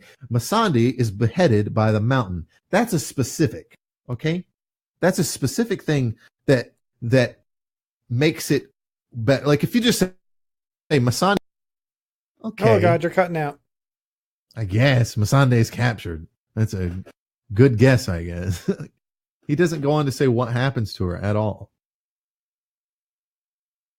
Yeah. You gotta be specific, man. Rhaegar, like Rhaegal is gravely injured. How? You supposedly have the inside information. You supposedly know. Tell me how. Did you look at a picture? Did you read a script? Tell me how. What's it say in the script? What's the picture look like? Describe it. I mean, clearly from what I've watched, he gets shot with the, not arrows, but the scorpion thing. He gets shot with the scorpion thing that's probably on the boat waiting for them outside of Dragonstone. Yeah. Qyburn is revealed to have his own agenda. What's the agenda? Yeah. What's the agenda? That's like so easy to, that's just fucking, that's child's play, man. The big direwolf scenes happen in episode 5 and 6 no more. What big direwolf scenes? Like, what? By the way, who gives a shit, dude? If you want to be upset at bad writing in the story, it's not the characters, it's some of the bullshit that they do. Like, Dany and Rhaegal are flying, and somebody who has barely ever shot a ballista at an air target in their life. Okay. When you look at the Bronn scene where Bronn is fighting Dany and shooting at her and Drogon, okay, what you'll notice is that the first time he misses and she dodges it. The second time he hit, but they're flying straight at him. Both of those times they're flying straight at him, and it doesn't go all the way through Drogon. It like sinks into his fucking collarbone or whatever. If you look right underneath its wing or something. If you look at the scene from this episode, they're flying in like a horizontal direction from the shots. That's the kind of shit that I don't like about the show, is stuff like that. I'm supposed to believe, I have to suspend my disbelief. I'm supposed to sit here and believe that these guys who have never shot at an aerial target in their life are shooting not just a bow, but like a giant fucking thing with a big fucking arrow on it. They have to account for arc and downfall and when, and they get them on the first shot. Now, maybe I'm wrong. Maybe they shoot like hundreds of them at him and they just happen to hit him. Okay, sure. I can follow. If that's what's happening, I'll get behind it. But I don't know, whatever, man. I don't know. I know it has to happen, but I hate seeing the dragons die because they fucking built them up so much. And Well, then listen, I know they kind of serve their they fucking could have purpose in the fucking long killed night. it. They could have fucking killed it off in the Long Night episode. Why didn't they just kill Rhaegal there? I don't know. Give people hope, I guess. Hey, What's everything's the going to be point? okay. The Night King was the main threat, and look how many people survived, right? And then they go into the don't last even 3 make it episodes. back. Like, It's pretty lame. It would have worked better for Jon that way, like if the dragon crashed down and was dead. I think it would have worked better. yeah, I well, guess- I mean, they built up this whole fucking ballista thing, so maybe they're just trying to get some payoff out of those scenes that they showed.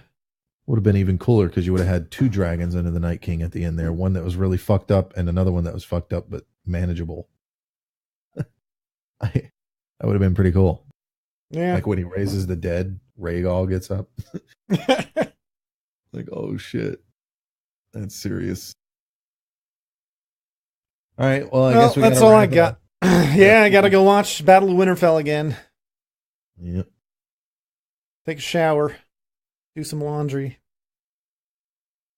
Anyway, I'm the Night Terror. You can find me at twitch.tv/the Night Terror, night with a K. And Twitch and Twitter and Facebook, same name, all that stuff. Go and follow if you like the content. Gabler, do you give a shit if people find you?